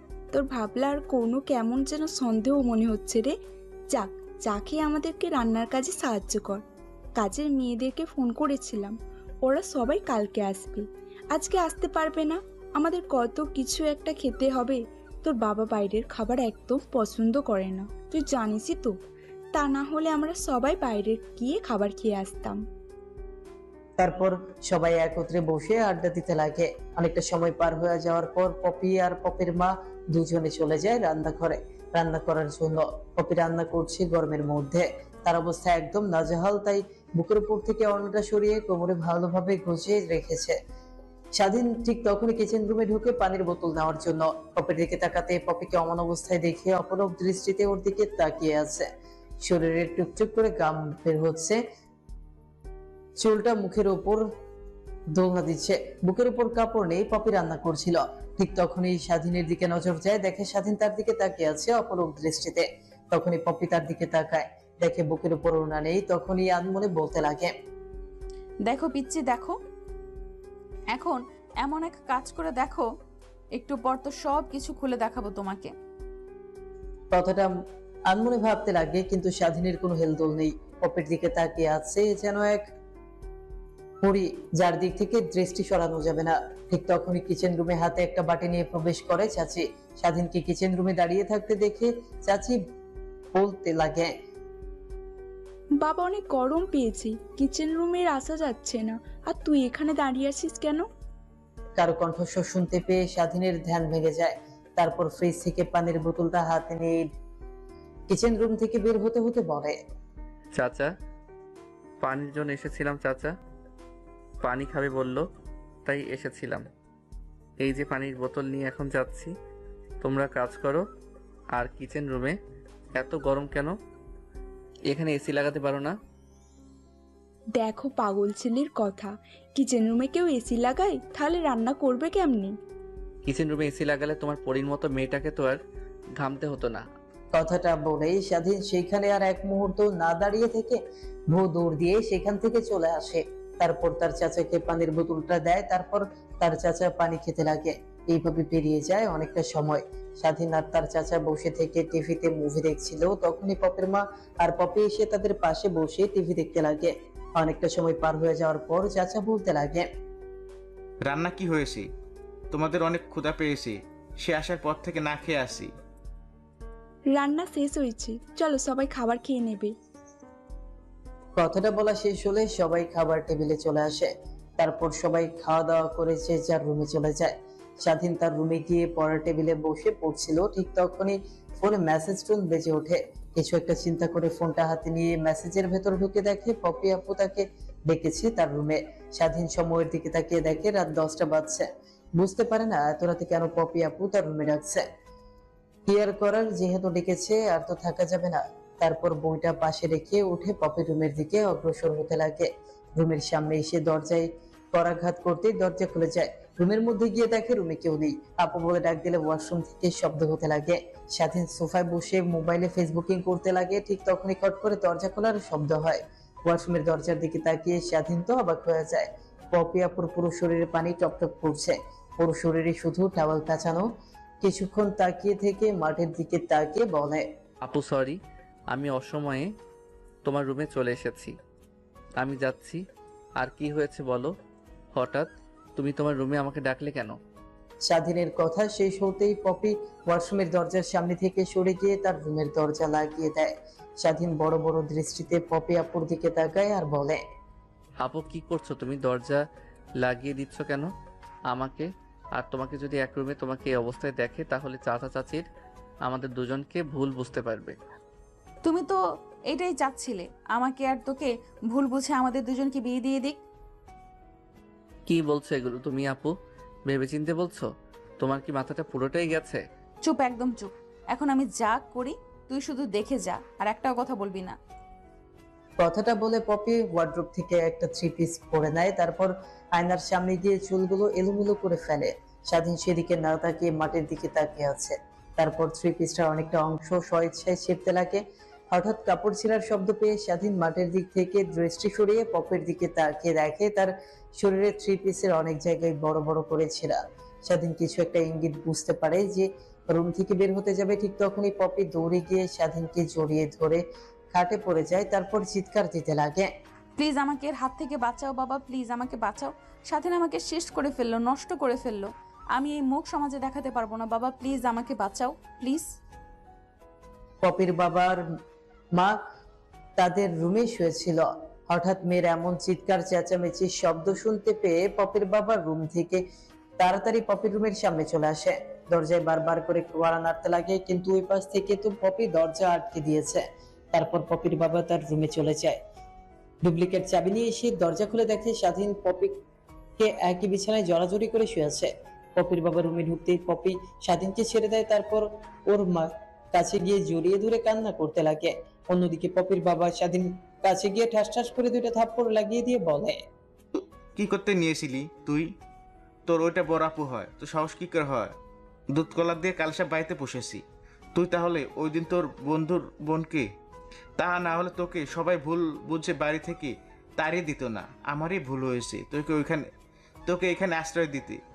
তোর মতো ছোট লোককে আশ্রয় দিয়ে আমি ভুল করেছি। পপি তার বাবার কথা শুনে অবাক হয়ে যায়। কি বলছে এগুলো? তাহলে স্বাধীন তার বন্ধুর বোনকে মিথ্যা অপবাদে ওদের বাসায় এসে আশ্রয় নিয়েছিল? এই বিষয়ে স্বাধীনের কাছ থেকে তো জানতে হবে। তখনই পপির বাবা পুনরায় বলতে লাগে, আমার মেয়েকে রেপ করতে চেয়েছিলি না তুই? তার শাস্তি তুই এটাই হবে। তুই তোর পরিবারের কাছ থেকে দূরে থাকবি। তোকে পুলিশে দিতে চেয়েছিলাম, কিন্তু রক্ত তো আমার। তার যতটুকু লেখাপড়া করেছিস, কিছু একটা করে খেতে পারবি। তুই এখনই আমার বাসা থেকে চলে যাবি। তখনই পপি তার আসল অভিনয় শুরু করে। তার মার কাছ থেকে সরে গিয়ে তার বাবার কাছে গিয়ে পা জড়িয়ে ধরে বলতে লাগে, বাবা তুমি ওকে বাসা থেকে তাড়িয়ে দিও না। এর থেকে তুমি একটা কাজ করো, ওর সঙ্গে আমাকে বিয়ে দিয়ে দাও। এই বিষয়গুলো যদি বাইরে জানাজানি হয়ে যায় তাহলে আমাদের মান সম্মান ধুলোয় লুটিয়ে যাবে। এর থেকে মান সম্মান বাঁচাবে, আমাকে ওর সঙ্গে বিয়ে দিয়ে দাও। আমি ওকে এমন শাস্তি দিব, আমার সঙ্গে খারাপ কাজ করতে নিছিল তাই না, ওর সেই স্বাদ মিটে যাবে। মা কি বলছিস এগুলো? তুই ওর মতো ছোট লোকের সঙ্গে তুই বিয়ে করবি মানে? তোর আগামী জীবন কেমন ভাবে কাটবে তোর চরিত্রহীন একটা ছেলের সাথে? আমি ওকে ধীরে ধীরে ঠিক করে ফেলবো। তুমি একটা কাজ করো, কাজীকে ফোন করে আসতে বলো, আমি ওকে বিয়ে করব। যদি ও আমাকে বিয়ে না করে কিংবা তোমরা ওকে আমার সঙ্গে বিয়ে না দাও, আমি এই মুখ কাউকে দেখাবো না। আমি সুইসাইড করব। আর এই দেহটা যে একবার স্পর্শ করেছে তারই বহন করতে হবে। আচ্ছা মা, থাম। আমি তোকে ওর সঙ্গে বিয়ে দেব। আমি কাজীকে ফোন করে আসতে বলছি। তুই তো রুমে যা, ভালো একটা শাড়ি পরে আয়। তারপর স্বাধীনের চাচা স্বাধীনের হাত ধরে সেখান থেকে টানতে টানতে বসার রুমে চলে আসে। বসার রুমে এসে স্বাধীনের চাচা আর চাচি বসে হা হা করে হাসতে লাগে। স্বাধীন কিছুই বুঝে উঠতে পারে না। এই হাসির রহস্যটা কি? চলো চলো দৃষ্টি নিয়ে স্বাধীন তার চাচা আর চাচির দিকে তাকিয়ে আছে। তখনই স্বাধীনের চাচা বলতে লাগে, বাবা, তুই অনেক অবাক হচ্ছিস তাই না? আর অবাক হতে হবে না, তোকে আমি সব কথা খুলে বলছি। আর সরি রে তোর সঙ্গে খারাপ আচরণ করার জন্য। আমরা আগে থেকে জানতাম পপি তোর সঙ্গে এমন কাজ করবে। তো চাষি পপিকে তার বান্ধবীর সঙ্গে যে নাটকটা করলো ওই বিষয়টা নিয়ে কথা বলছিল। ঠিক তখনই তো চাষির পিছন থেকে শুনে ফেললো মেয়েটা অনেক পাগল হয়ে গেছে তোকে বিয়ে করার জন্য। তা আবার আমরাও রাজি হয়ে গেছি। আর বাবা শোন, আমি তোকে চাষি হিসেবে বলছি না, ধর একটা মেয়ের বাবা হিসেবে বলছি। তুই কি আমার মেয়েকে বিয়ে করতে রাজি আছিস? যদি রাজি থাকিস তাহলে হ্যাঁ বল, আর না থাকিস তাহলে আমাকে বলতে পারিস। আমি যেভাবে হোক আমার মেয়েকে আমি ম্যানেজ করে নিব। চাচা, আপনি আমাকে দুঃসময় ঠাঁই দিয়েছেন। আপনি যা করতে বলবেন আমি তা নির্দ্বিধায় করব। আর সেখানে তো মাত্র বিয়ে। যদি আপনি আমার জীবনটা যেতে বলেন তো আমি তাই করব। জীবন দিতে হবে না, তুই আমার মেয়েকে সুখে রাখিস, এটুকু করলেই আমি খুশি। ঠিক তখনই কলিং বেল বাজতে লাগে। চাচিকে দরজা খুলে দেয়। দরজা খুলে দেখে কাজীর সামনে দাঁড়িয়ে আছে। তারপর কাজী এসে বসার রুমে বসে পড়ে। একটু পর পপি একটা লাল শাড়ি পরে সেখানে চলে আসে। স্বাধীনকে আর পপিকে এক জায়গায় বসে কাজী বিয়ে পড়াতে লাগে। একটু পর কাজী সাহেব স্বাধীনকে আর পপিকে বিয়ে পড়ানো শেষ করে কাজী সাহেব তার টাকা নিয়ে সেখান থেকে চলে যায়। অন্যদিকে স্বাধীন সেখানে আর না বসে থেকে সোজা বাসার ছাদে চলে আসে। অনেকক্ষণ সেখানে দাঁড়িয়ে থাকার পর রাতের ঠান্ডা আবহাওয়া অনুভব করতে লাগে। অনেক ভালো লাগে রাতে ছাদে এসে থাকতে। অনেকক্ষণ দাঁড়িয়ে থাকার পর তাকিয়ে দেখে রাত 11টা বেজে গেছে। তারপর স্বাধীন রুমের দিকে অগ্রসর হয়। রুমের দরজা খুলে রুমে প্রবেশ করে তো স্বাধীন পুরো অবাক হয়ে যায়। ঘরটা ফুল দিয়ে সাজানো, এই অল্প সময়ে কি করে সম্ভব এগুলো? তারপর স্বাধীন দরজা আটকে দিয়ে সামনের দিকে এগোতেই পপি এসে স্বাধীনকে সালাম করতে লাগে। স্বাধীন পপিকে একটু রাগানোর জন্য বলতে লাগে, আপু, এগুলো কি করছো? তুমি বড় হয়ে ছোট পায়ে হাত দিচ্ছ। আল্লাহ পাপ দেবে তো আমাকে। কি বললি তুই? আপু বললি কেন আমাকে? আমি তোর আপু? হ্যাঁ, আমি তোর বউ। বউ বলে ডাকবি, বুঝলি? ওয়েট, তোকে মজা দেখাচ্ছি। আমাকে আপু বলার শাস্তি তোকে দেখাচ্ছি। কথাটা বলে পপি স্বাধীনকে টান দিয়ে খাটে ফেলে দেয়। তারপর ওর বুকের উপর উঠে সমানে লিপ কিস করতে লাগে। স্বাধীন নিজেকে আর কন্ট্রোল করতে না পেরে পপির সঙ্গে রেসপন্স করতে লাগে। নিমিষেই দুইজন হারিয়ে যায় ভালোবাসার এক অতল গভীরে।